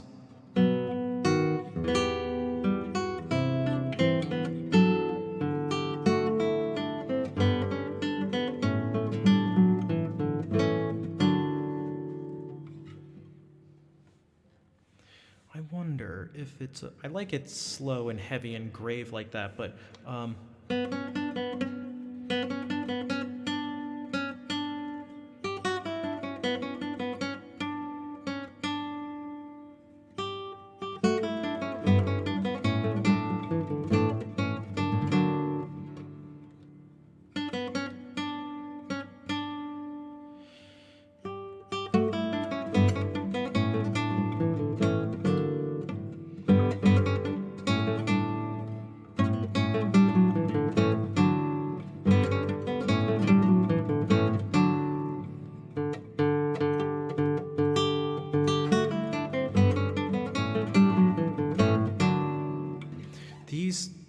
this move in these cadences, I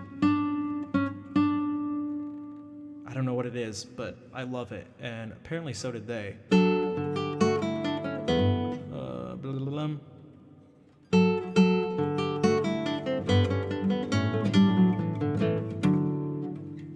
Reminds me of Olsen. Well, that was a huge part of, like, a very formal part of what they would have as part of their cadences. So there's a video. Maybe we could watch that video from the Early Music Sources YouTube channel. And the guy talks about this specifically, that in these cadences, they were thinking about things. The harmony was more of something that arose from the individual lines. And these lines in the cadence had very specific names. And they were based on what they did. So this is a thing you'd hear. It would be called the kantitsans.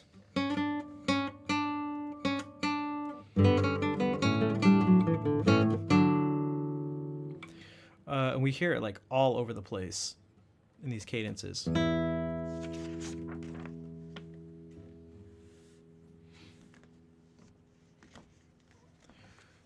You get pain in your thumb muscle and your fret hand, generally with bar type chords. Put up with it for years. Anyone else ever had this? Other people have, for sure.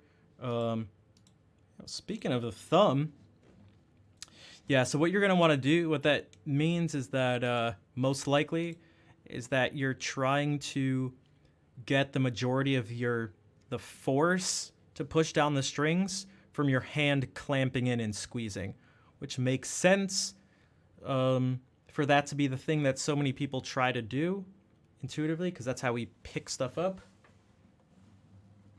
This glass. I'm squeezing and gripping. But on guitar, especially when it comes to bar chords where there's a large amount of force that needs to be applied, you want to actually think about the hand pulling on the guitar. So you should be able to play a bar chord. You don't want to do it this way, but you should be able to in a certain sense. You can see my thumb over here. So I'm clearly not grabbing. My thumb is not in any pain. My thumb's not doing anything. I'm getting the strength by pulling with my arm. And, well, this is much stronger than this. Also, hello, Shell. All right, go for it, Chaos. Well, it doesn't matter how strong your hands are, if you're just grabbing and you're doing an excessive amount of bar chords too, I have to be super aware of this. There are some songs in particular.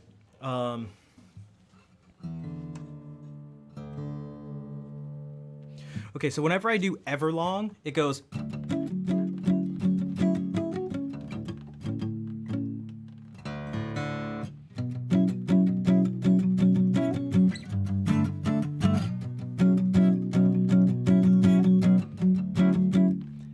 Every single thing except for...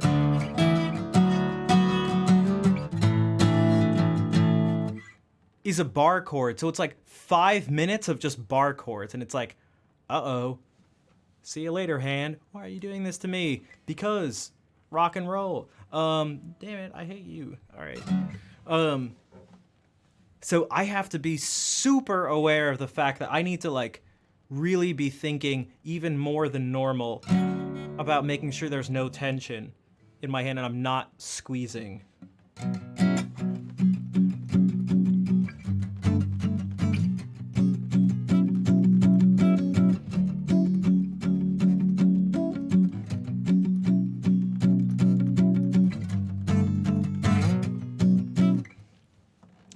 Speaking of, it's been 3 hours. How do you manage to not, depending on what you mean like, it's not, your finger should be able to handle that amount of like pressure against it. You should be able to do, it's not that much pressure that it'll hurt your hands. But it's enough pressure that it should make your hand fatigued. Over the years, I feel on that one, I did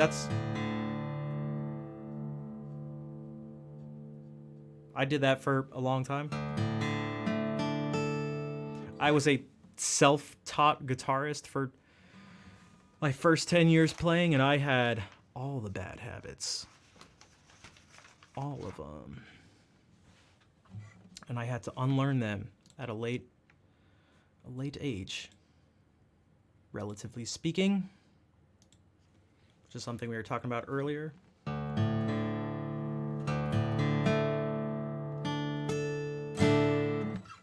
It's close enough. Again, it's rock and roll, right? So that's just our excuse for everything. Whoops. What? Okay. No. What?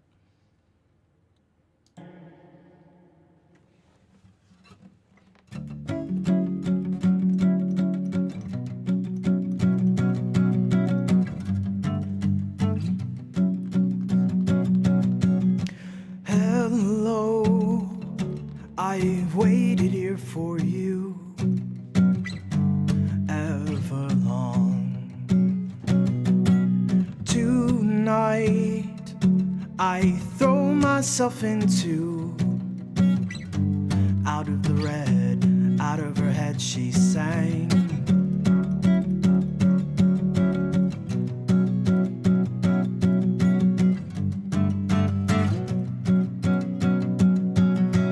Calm down and waste away with me, down with me. Slow how you wanted it to be. Over my head, out of her head she sang.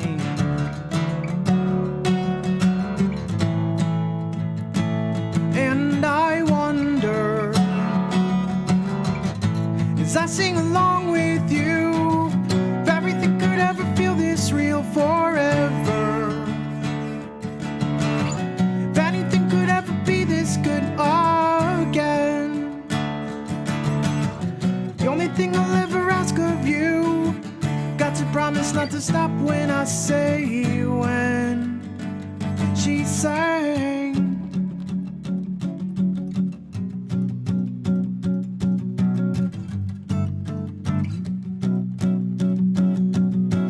Breathe out so I can breathe you in, hold you in. And now I know you've always been out of your head, out of my head I sang.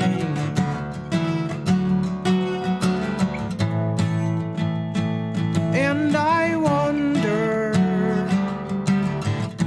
as I sing along with you, if everything could ever feel this real forever, if anything could ever be this good again. The only thing I'll ever ask of you, got to promise not to stop when I say when she sang.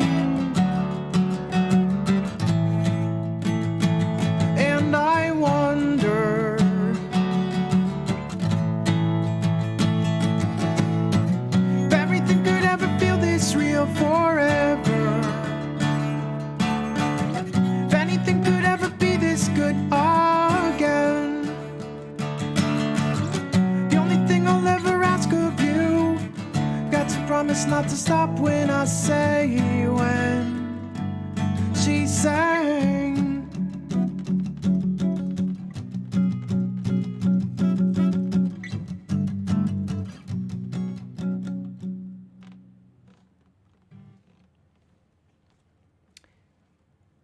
And now my left hand is super fatigued.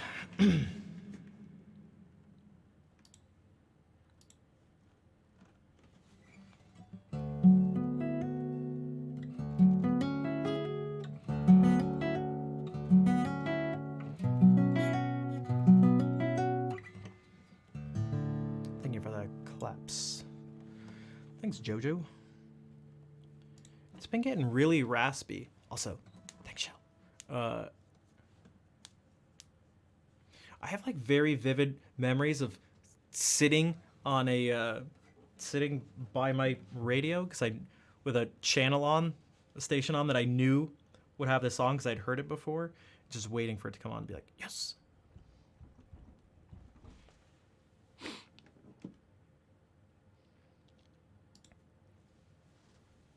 But yeah, it's like, and that was even, I don't know if you noticed too, I don't know if it showed, but I purposely at one point when I was like really thinking about my thumb, I was like, whew, I actually pushed it out like that just to show. No, I didn't end up recording, although I had a setup to do that, to record stuff on a cassette tape from the radio. I did that with Nirvana, a few Nirvana. I had this tape, it's still somewhere. It has Smells Like Teen Spirit, Lithium, and In Bloom recorded off of the radio. And there's a blank tape, and I put a sticker thing on it and wrote Nirvana in each of the letters. It was like a weird shape. One of them was just like all squiggles, like the N was just like all squiggles. Actually, I think the N was like a bubble letter thing, but not well done. Like there were points to it. I don't know, something like that. That was before I moved to Rhode Island, so I was super young. A tape for a girl? I did not. No, So like, I made you a mixtape. I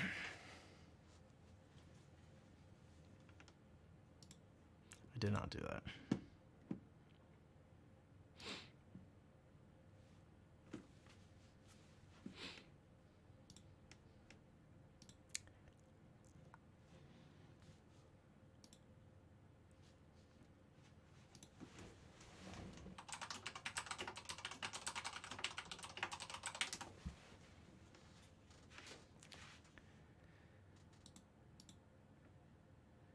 See if this is the scene. I am the token black guy. I'm just supposed to smile, stay out of the...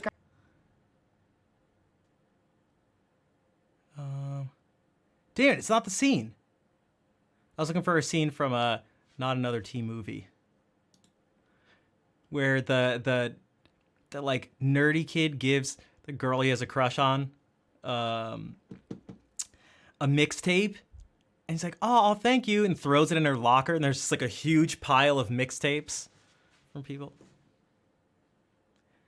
But, not seeing it here. Seeing other clips. This movie's amazing, by the way. If you haven't seen it, I highly suggest it. But only if you like wildly stupid movies. Like, that are purposefully stupid. If not, you won't like it. 20 plus time? Same, Sonny. All right, let's go, Sonny. Let's go, Sonny. I'm just like I'm just looking at this. And she has your eyes. Curious. One second.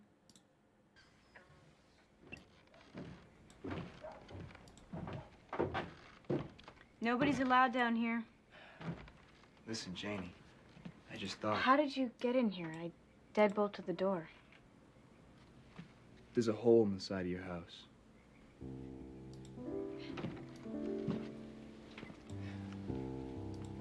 Who's that? It's my mother. You have her eyes. She died when I was 6. Oh. I'm sorry. I remember it like it was yesterday. Christmas, 1989. Dad had just gotten fired from the zipper factory.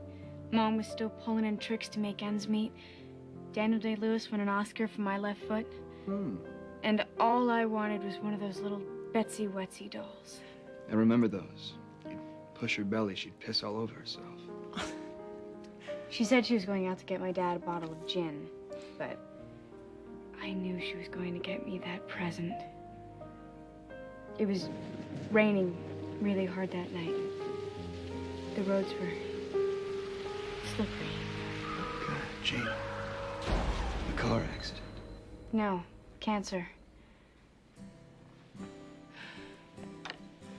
It was so hard. I had to take on all of her responsibilities, the cooking and cleaning and breastfeeding Mitch. Janie, that's all in the past now. You gotta start thinking about your future. I mean, look how talented you are. I have this dream of one day just hopping on a plane and going to Paris.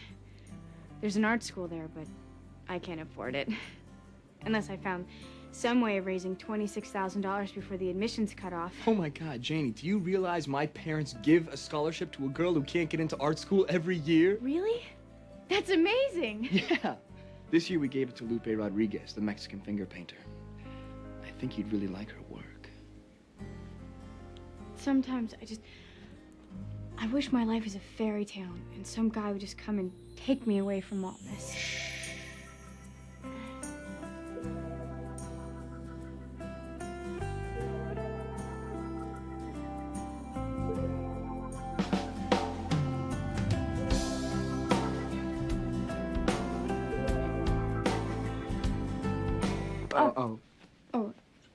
Oh my God. I was... Yeah, My eyes no, I was were gonna shut. go I was right, gonna... and we couldn't even. Then I... Yeah, totally.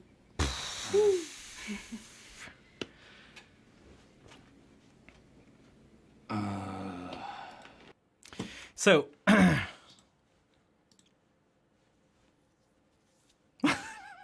damn it. Oh my God, I love this movie. Sorry. Okay, all right, that's enough. Not another teen movie. It's enough. It's enough of that. It's enough.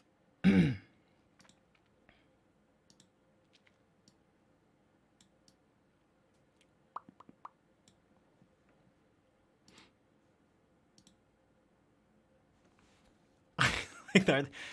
She has your eyes. It's just like, so that's what I mean by stupid. That is the whole movie is just that sort of stupid stuff. It's just dumb things like every 2 seconds based off of teen movies from kind of that era and some earlier, like Breakfast Club stuff. Okay. So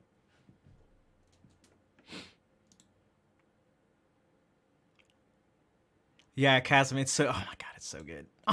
I just want to see, this is how easily I get distracted and then hyper focused. Because now all I want to do is watch not another teen movie.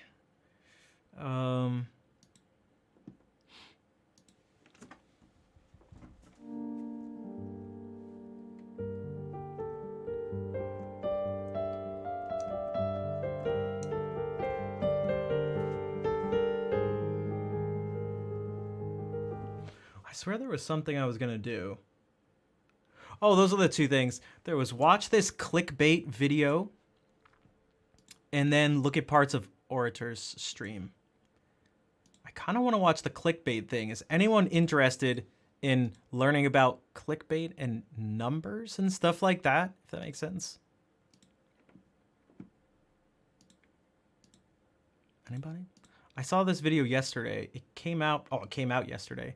And I just thought it was interesting because it talks about a lot of the stuff I've mentioned on stream, and I realize I'm bad at this, talking about this stuff sometimes, and so I figured maybe it'd be good for someone to show it with numbers and then end things with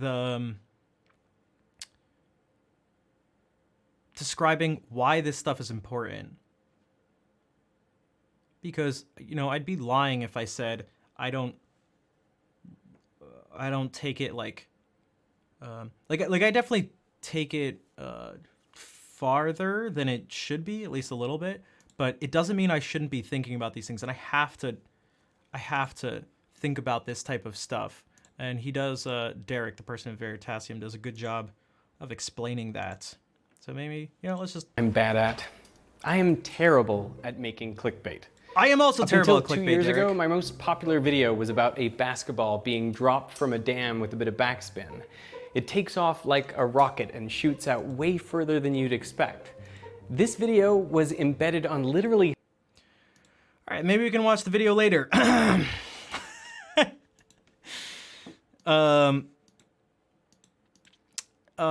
Ice Talkie, welcome.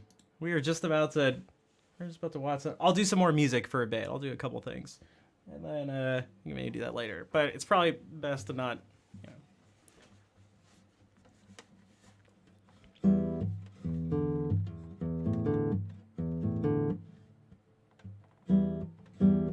Ice Toki. Why do I feel like I've said that before? I mean, it's T-O-K-K. I like getting people's names right, so when I don't, I'm not happy with myself. So let me see if I can make up for it.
Mmm. Yummy. Toki. Thank you again for the raid. Sorry for messing up the name. And welcome everybody.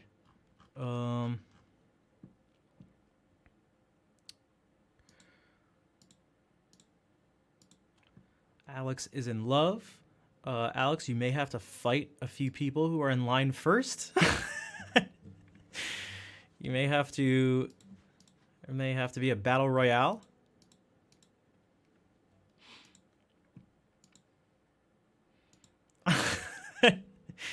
You may have to get in line. I mean, I'm not sure exactly how many entrants there are in this battle, but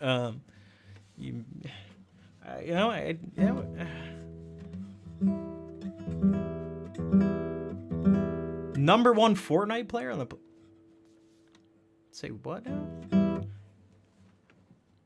Yeah, I'll have to make a Google. I'll have to do something like that. I'll have to do something. Sign out, and we'll have to keep it underground because that's obviously not going to be legal. Because I'm thinking of some sort of fight to the death type thing. That's what I had in mind, but.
Thanks, G.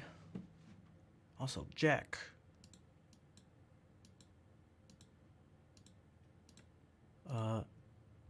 backseat musicians are highly looked down upon.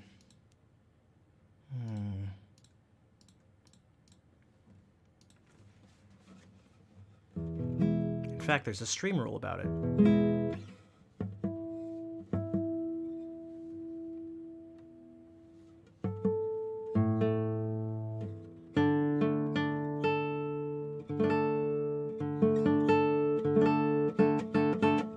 So, I highly recommend not to do that sort of thing again. Definitely not here, but I'd say no one will ever like that. Ever. Anywhere. At any time. Unless they signed up for you to be their teacher, or you as part of their master class or something, but...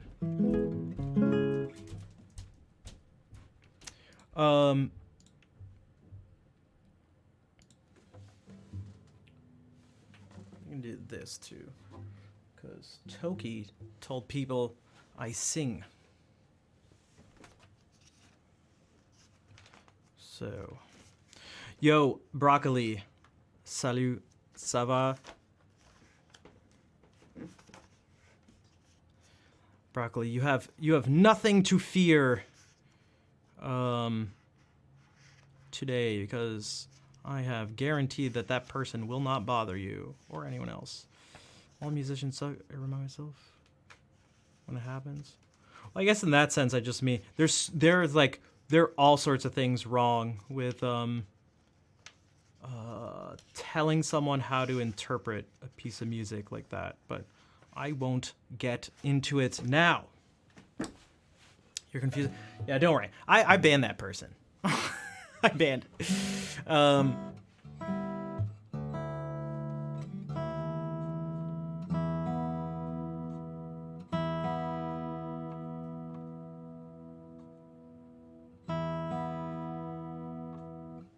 Bro.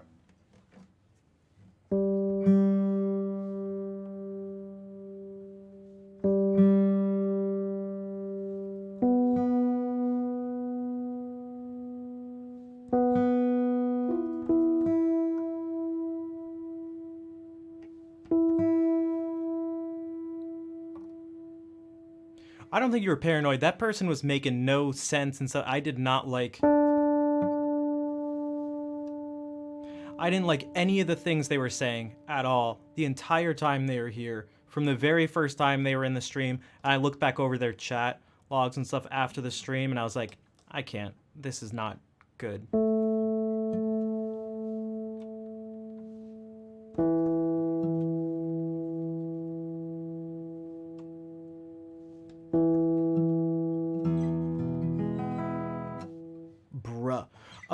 Have to get ready for work. Have a good evening. Thank you for the beautiful music. Everlong and Folgers. All right, Denitsu, it was nice to see you again. Thank you for the bits. Thank you for the kind words.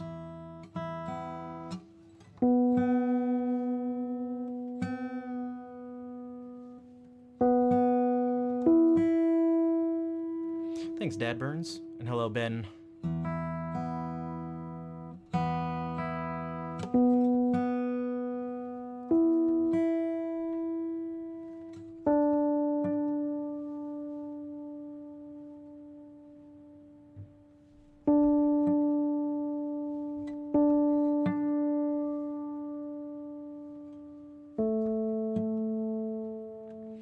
No, Broccoli, I'm fluent in English, and I couldn't understand what they were saying. It was really bizarre. I just couldn't have it. I had to make that decision.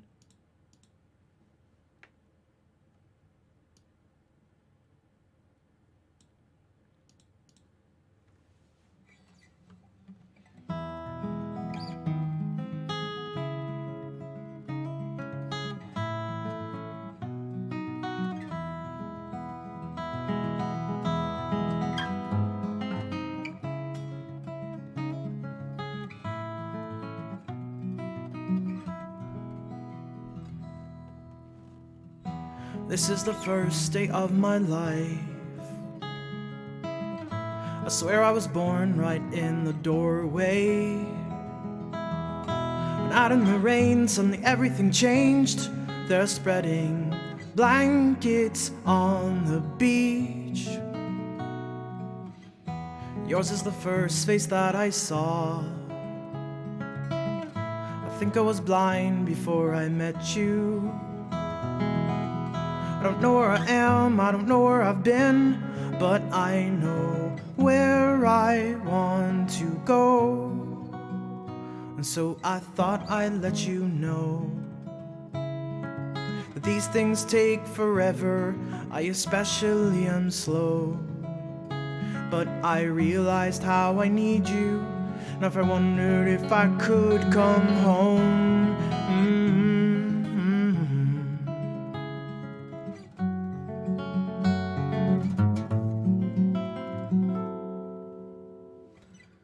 I remember the time you drove all night just to meet me in the morning. I thought it was strange, you said everything changed. You felt as if you just woke up. And you said, this is the first day of my life. I'm glad I didn't die before I met you. But now I don't care, I could go anywhere with you, and I'd probably be happy. So if you want to be with me, but these things there's no telling, we'll just have to wait and see. But I'd rather be working for a paycheck than waiting to win the lottery. Besides, maybe this time it's different. May not really think you're like me.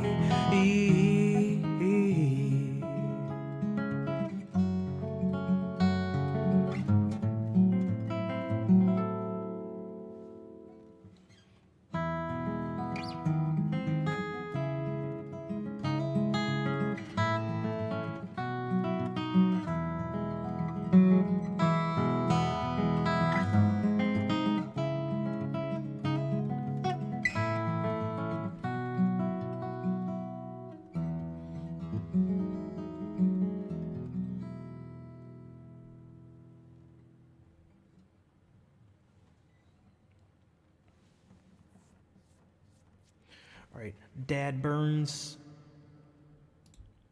thank you for coming by and hanging out. And appreciate the lurk too. Thanks for the claps. You like that chord? I think it's a little much. I probably should maybe just keep it like, as opposed to this.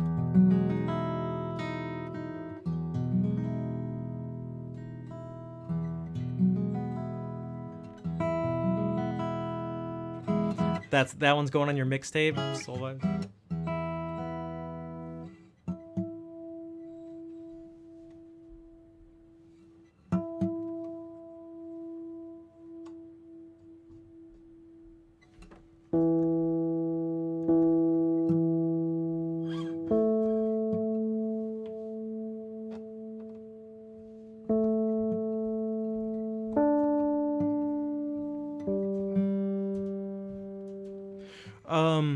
Learn how to pluck guitar with.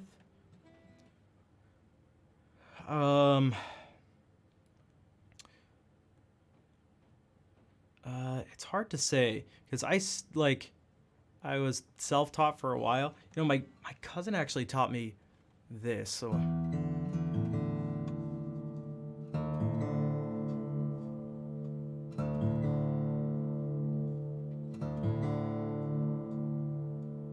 Dust in the Wind, no, but that's a good thing because that is like a really common picking pattern, like folk picking pattern. But I was doing this with a pick, so.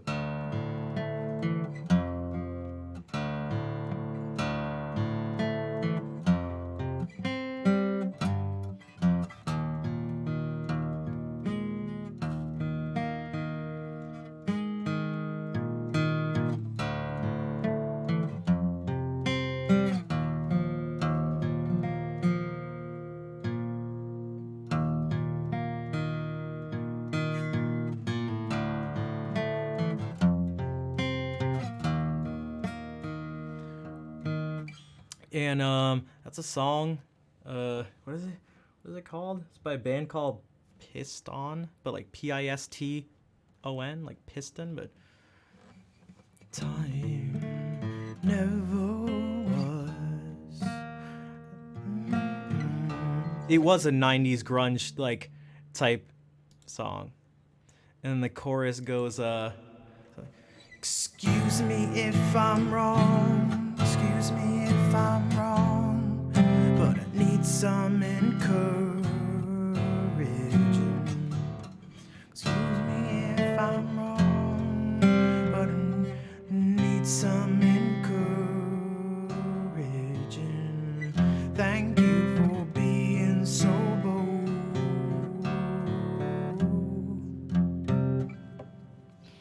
So catch me when I fall. You see, I need your touch inside me. Thank you for being, thank you for being so bold. That.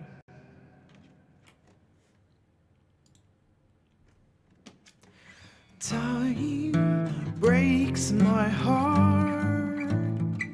Time breaks my heart. Dreams so again. This time, my friend.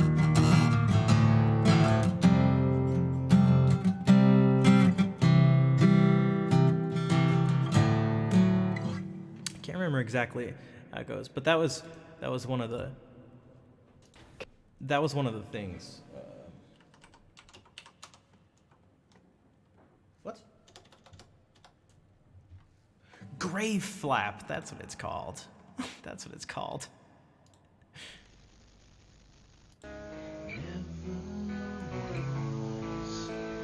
As they are for me,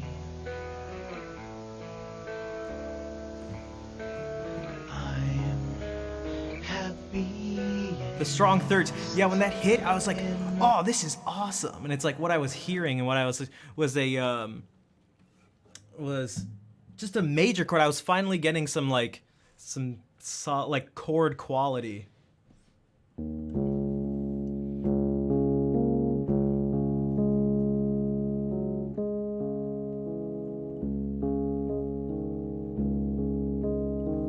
It's like.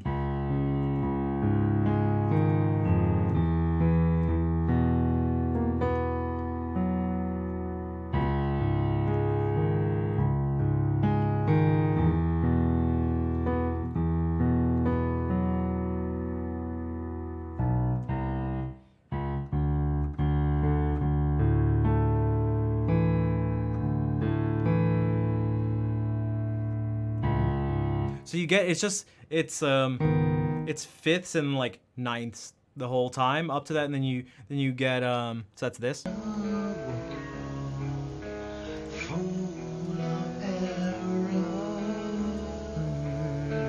Time breaks my heart, changed my soul again. This time, my friend. Excuse me if I'm wrong. Right there. Thank you for being so bold. And I was like, this is awesome.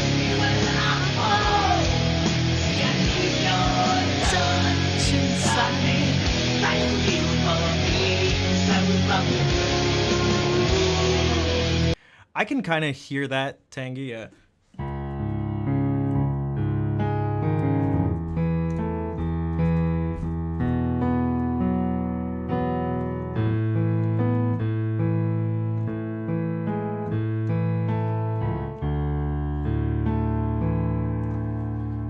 So that's transferred over to this. I knew I was forgetting something because it...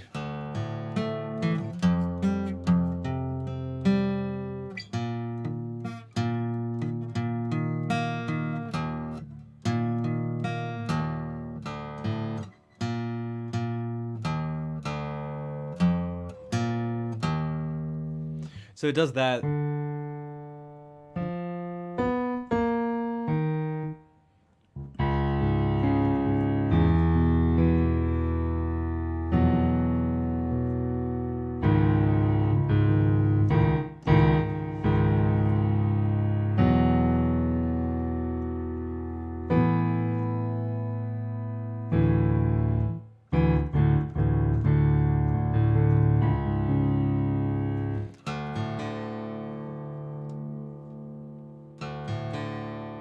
No problem, wizard. And then one of the other ones, again, me as a little kid would go and,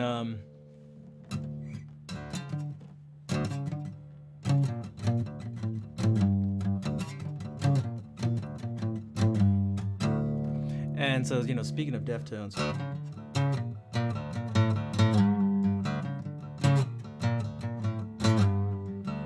I can't remember how the words go. But that was Shove It. And that one I thought was awesome.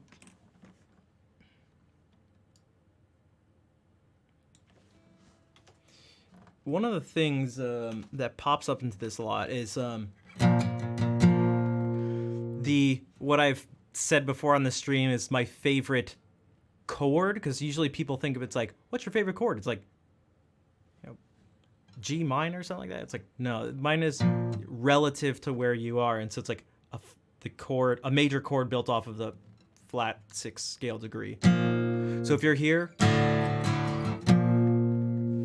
there's something that's always been I've really liked about it. Favorite chords? Yeah, it's a weird thing. I'm not a fan of answering many favorite questions because I feel like I honestly can't give an answer.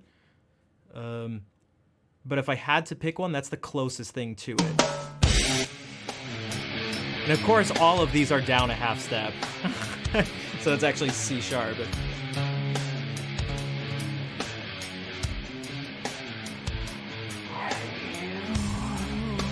So these are the types of things I was like listening to when I was younger. And like doing by ear. And I could do that because it'd be easy. You just, I don't know, you just pick out the notes. The harmony was like never complex or anything. It was just a lot of like power chords and stuff.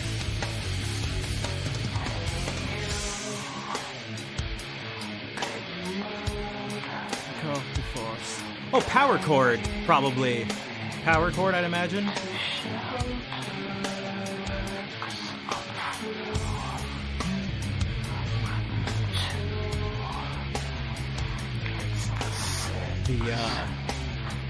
I can't show you the album art because it's not.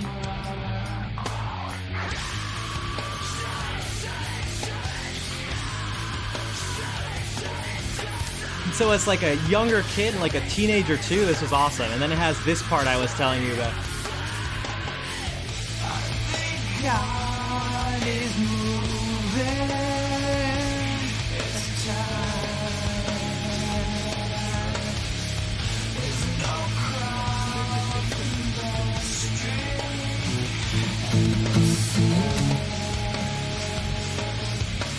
And there's a lot.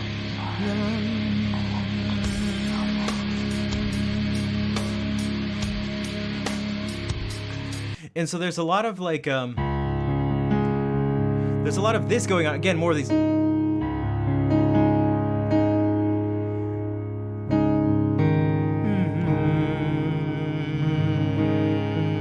This sort of empty sound, empty in terms of chord quality, meaning there's no third, major or minor.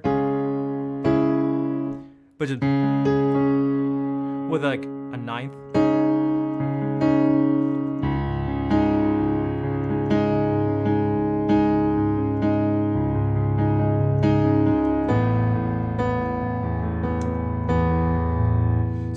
If I play these two chords, neither of these have a third in it. It's C like sus2 and then A sus2.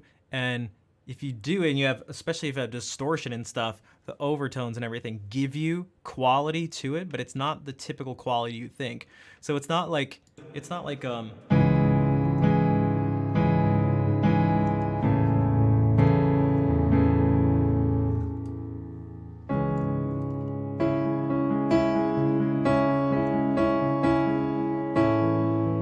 sometimes it's 9. Yeah, actually 9's probably a better way to think about it, but do it, Smith. Get back into it if you can. So it's not this. This is very different.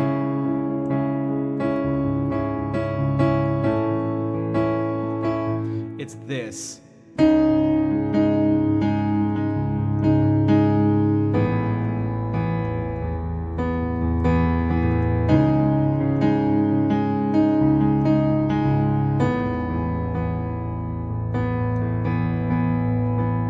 And then not this, but you could keep it going, the pattern.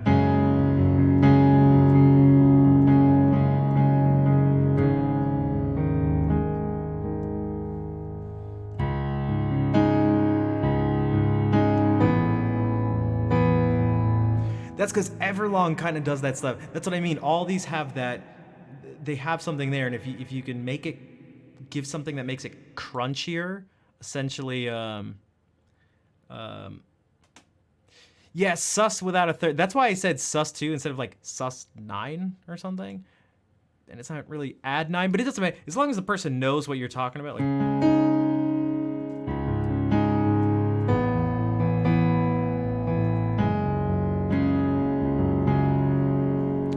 And you could add some color to that in a few different ways.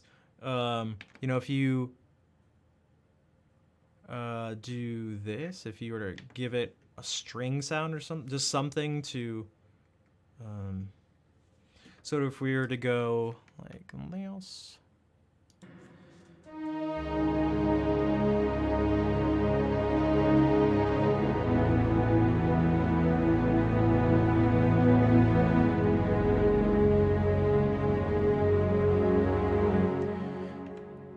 And what's kind of cool about this, there's, speaking of favorites, one of the things, I mentioned two things. Favorite composer, even though I like a lot of other music, favorite composer is like Johann Sebastian Bach. And favorite video game soundtrack or something is Chrono Cross. And one of the songs in Chrono Cross has this happen.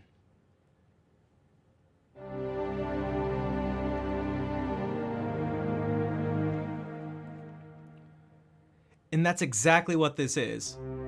1, 5, 9, 1, 5, 9, and then 1, 5, 9. And the whole thing goes like this. I'm just gonna do it.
And another thing that's really interesting about this is where it works in the game, like where it fits in the game and what else is going on. So if we do...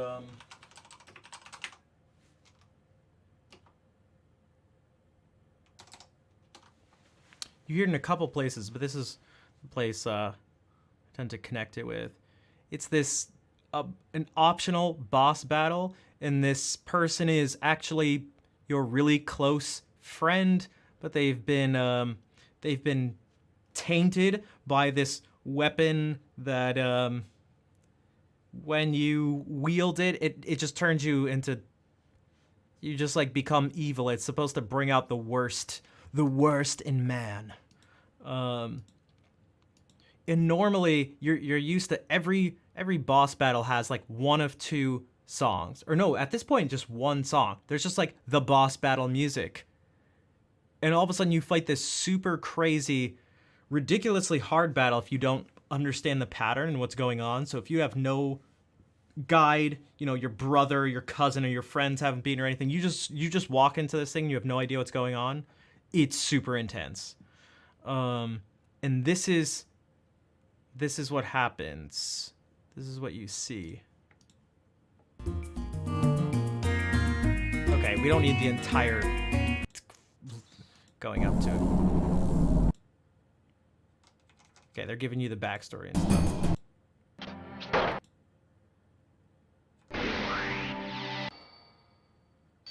Whoops. Wow, this audio quality is horrendous. Timeout.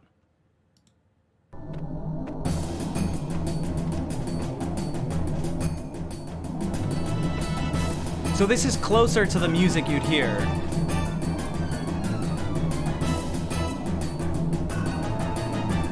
And so they're like conflicted. They're gonna, do you fight against your friend?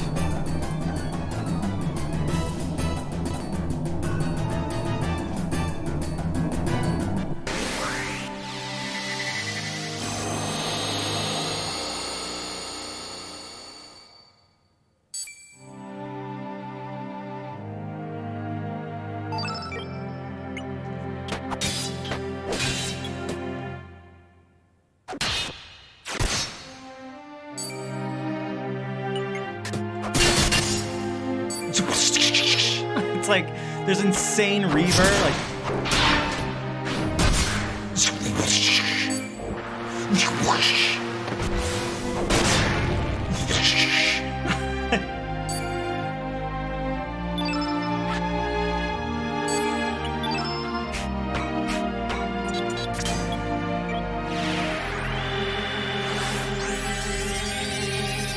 everything is just amplified in the sound. These two are in love. Well, she doesn't. She's in love with him, and he's like tainted.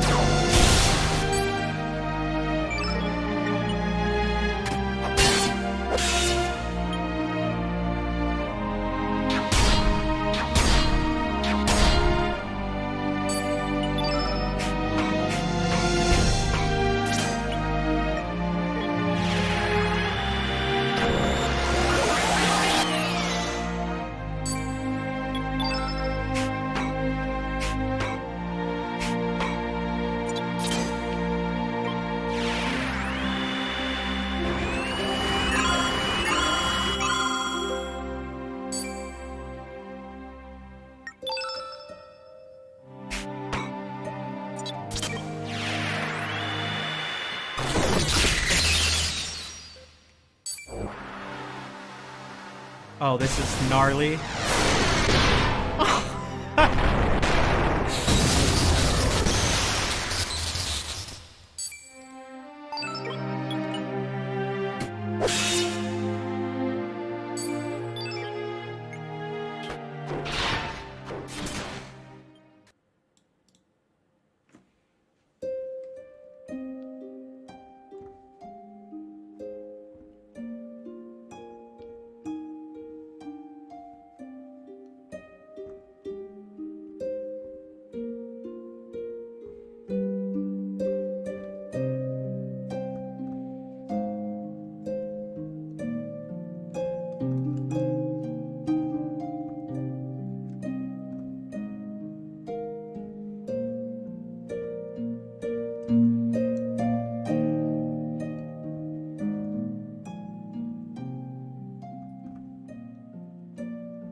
Oh, Smith. So I've heard this before and I've played it before. Although this would be simple enough. I guess the first time I heard it, it depends how easy or difficult it could be. Hobby Blaze. Thank you for the 5 gifted subs.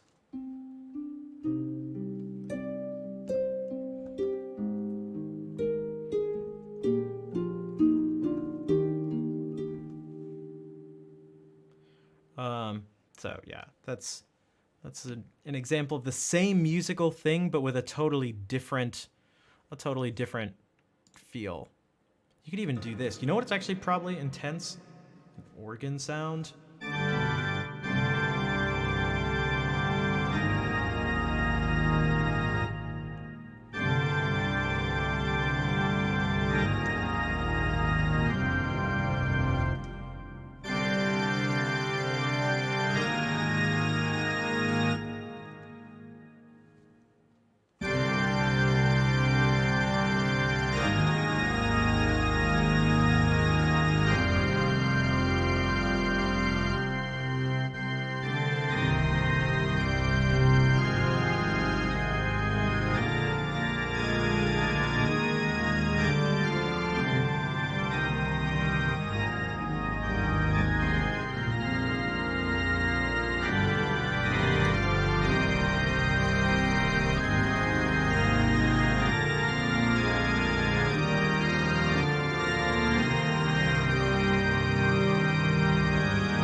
This would be better.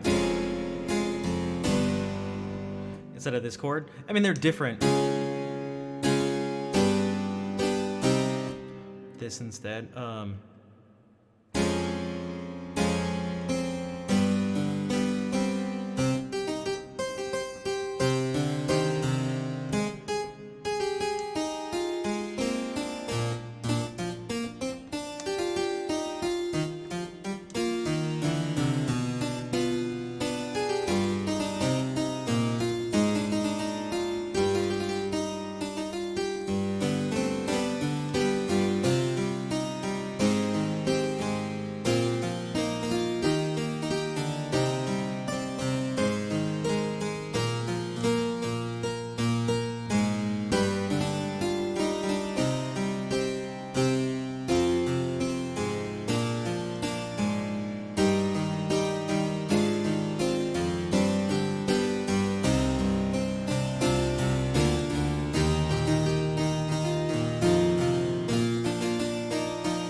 gift subs. And Fair, thank you for the 100 bits. Also, Shell, thank you. And hello, Vera.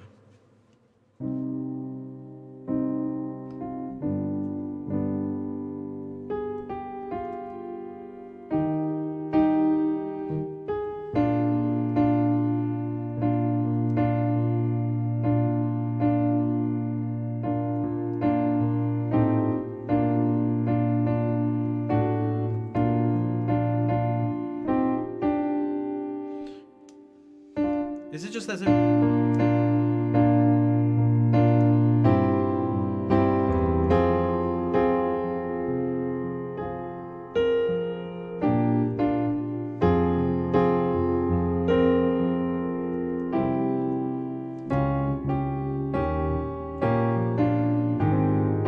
Oh, it's this.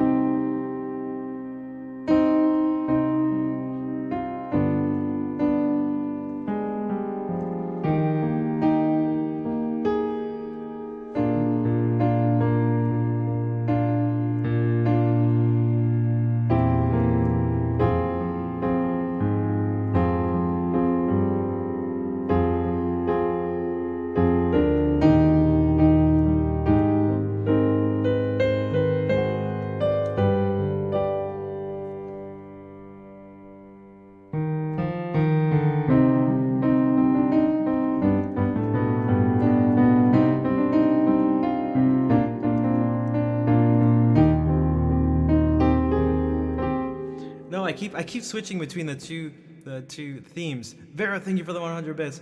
And Dragon, thank you for the 100 bits. And Vol, thank you for 5 more gift subs. That's playing the... Oh, thank you. I was trying to do the handle thing, which is different, but it has a very similar...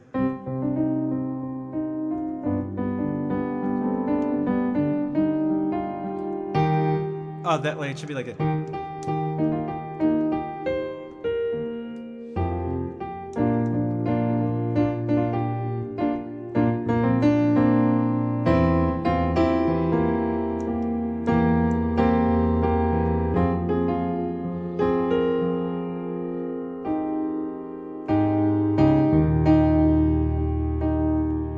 Although I feel like that should actually be different too.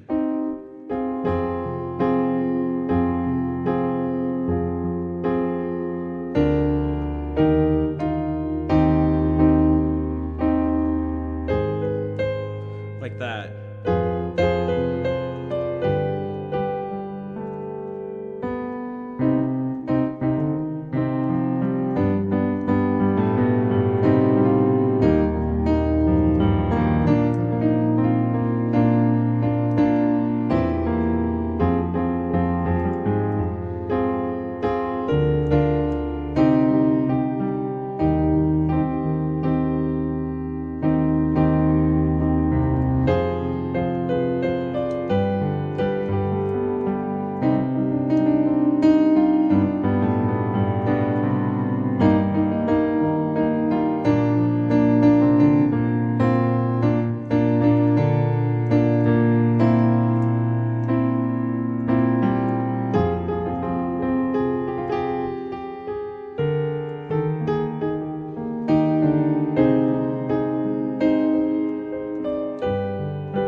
I have to get that part's so important. It's like very.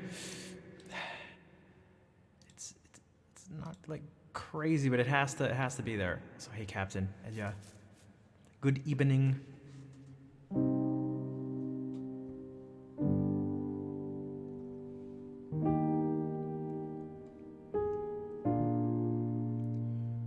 This.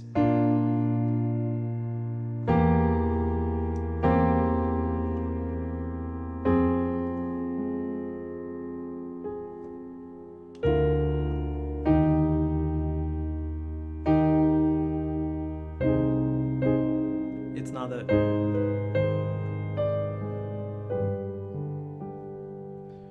So the name of the game was Chrono Cross with the boss fight, but this is the. A lot of people did this. Well, Handel had these theme and variations, but it was based off of just this progression and melody.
Oh, that's what it does. So.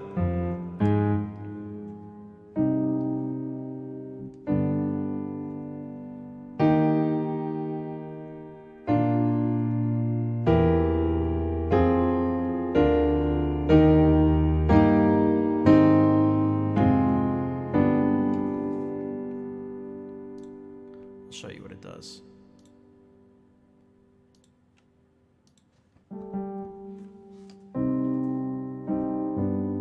Simple enough.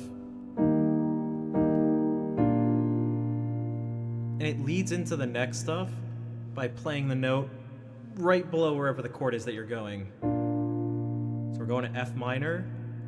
F. So we need to play this.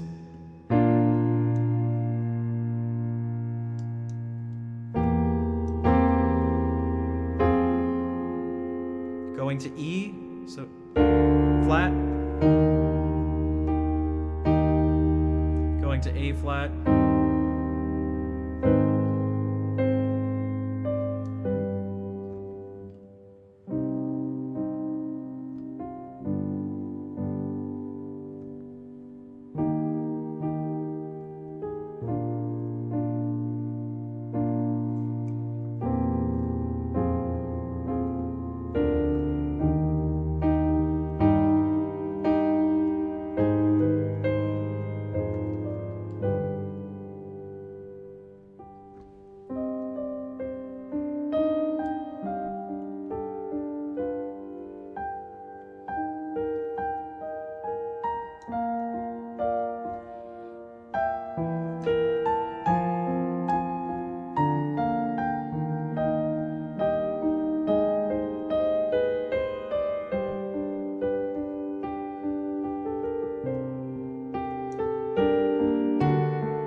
Oops. Wait, what? Oh.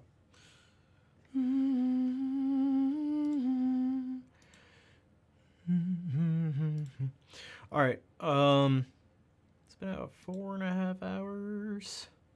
Maybe I should go. Maybe we can watch the clickbait thing tomorrow. We only got 18 seconds into it, so it's probably not a big deal. You're in a trance. I would like that to be the case when I'm playing music.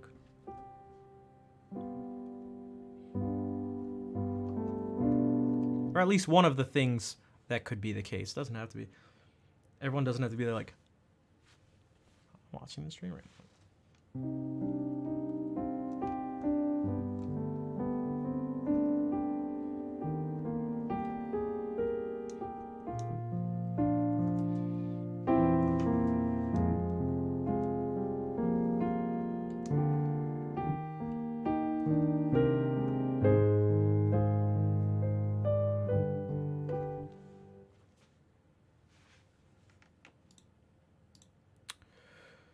So let's do this. I'm going to play the ending song and find someone to raid. I'm gonna eat food and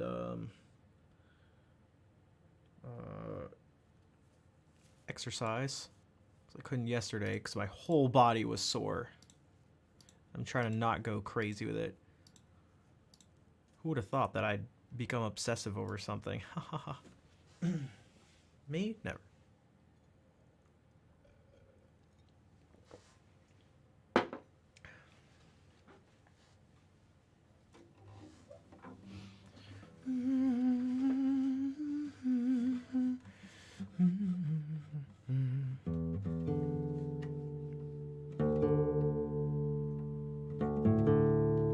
So I'll say this,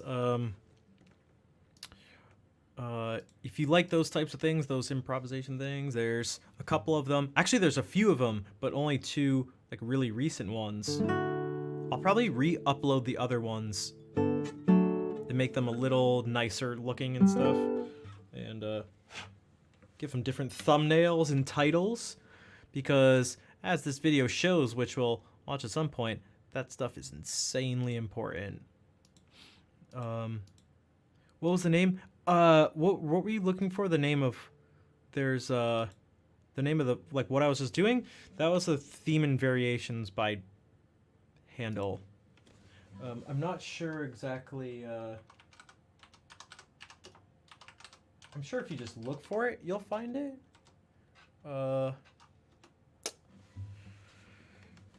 Or is it the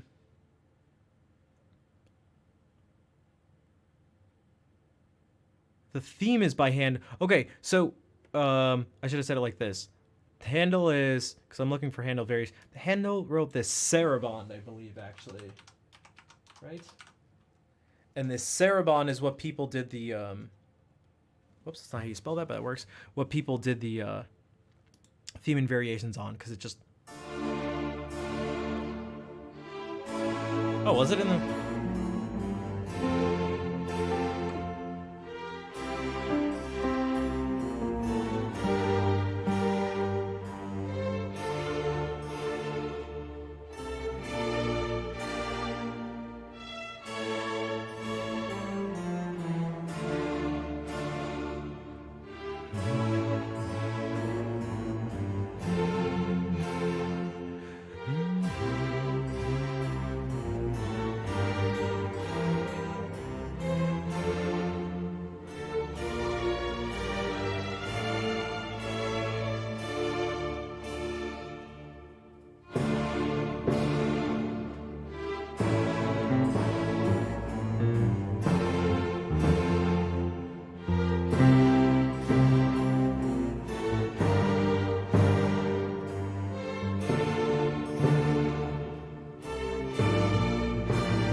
So, um,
okay, the actual ending song.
Thank you for all the hearts, including Nightbot.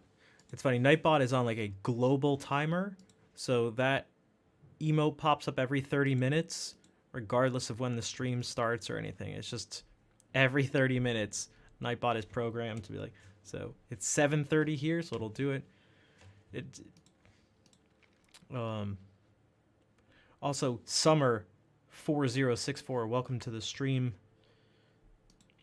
It's nice to have the hearts.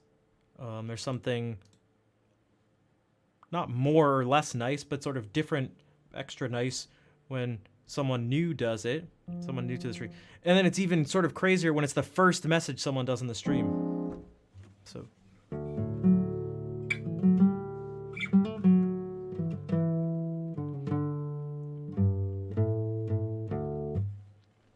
And thank you, Kazi. I'm trying. I'm trying.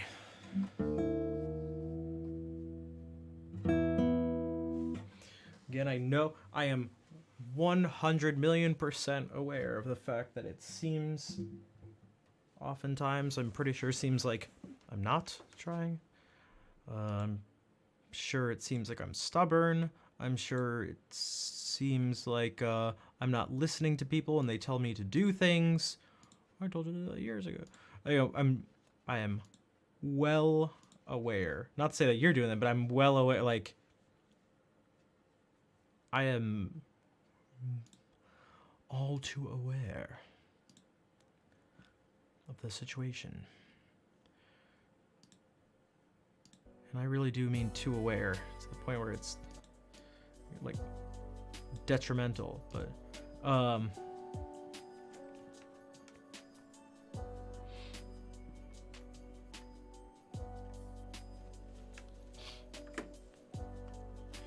let's find someone to raid. Casey Tron?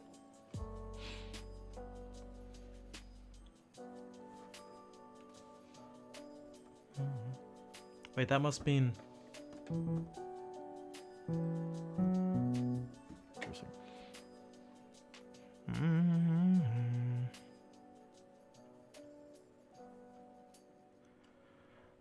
So I'm going to be scrolling for a bit because my following list is huge.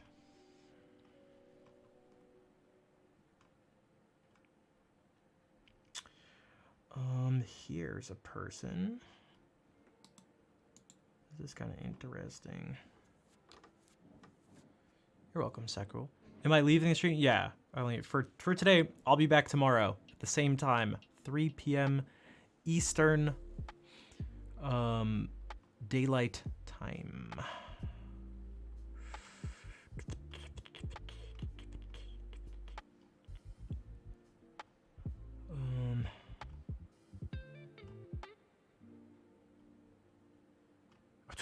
So many people. Okay, I just reached the bottom. Thank you, Fair. Yeah, I'll be back tomorrow. For those of you, if you aren't already subbed, or if you'd like to help support the stream, it is greatly appreciated, as I rely on all of you. The power is yours.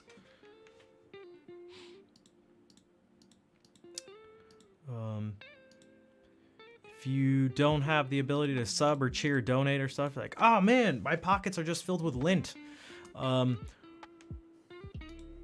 You can help by promoting things, by sharing things on social media and on YouTube. You know, I put out these things, I tweet it out, and like, not many people even see the tweet to see that the video is out, stuff like that. This stuff is... So I can try my best to do these things, but it's part of it. It's not other people's responsibilities, but it's where they can actually help that I almost can't do anything. I can only indirectly... I can only indirectly do things and put things out and stuff, but a huge part of it's up to luck, other people, the algorithm and stuff, and I can try to set those things up as best as possible for them to work out and stuff. But it's a way that takes no direct money or something. It's free. Again, the economists would say, but Schneif, time is money. And I'd say, okay, touche, but you know what I mean. All right. Amazing rest of the day. Yeah, it's 7:35, so I still have stuff. The day still exists for me. I'll be awake for at least a little bit.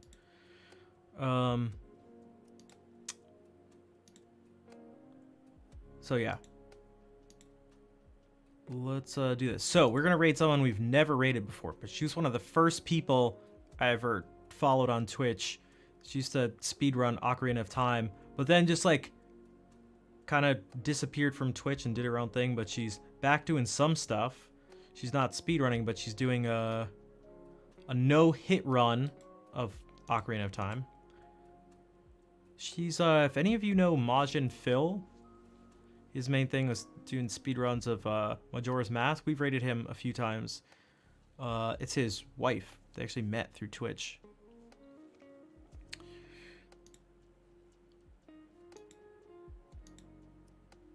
Alright, so let's do this / raid. Tara. 4 letters. T-A-R-A. That's it. She has the name Tara.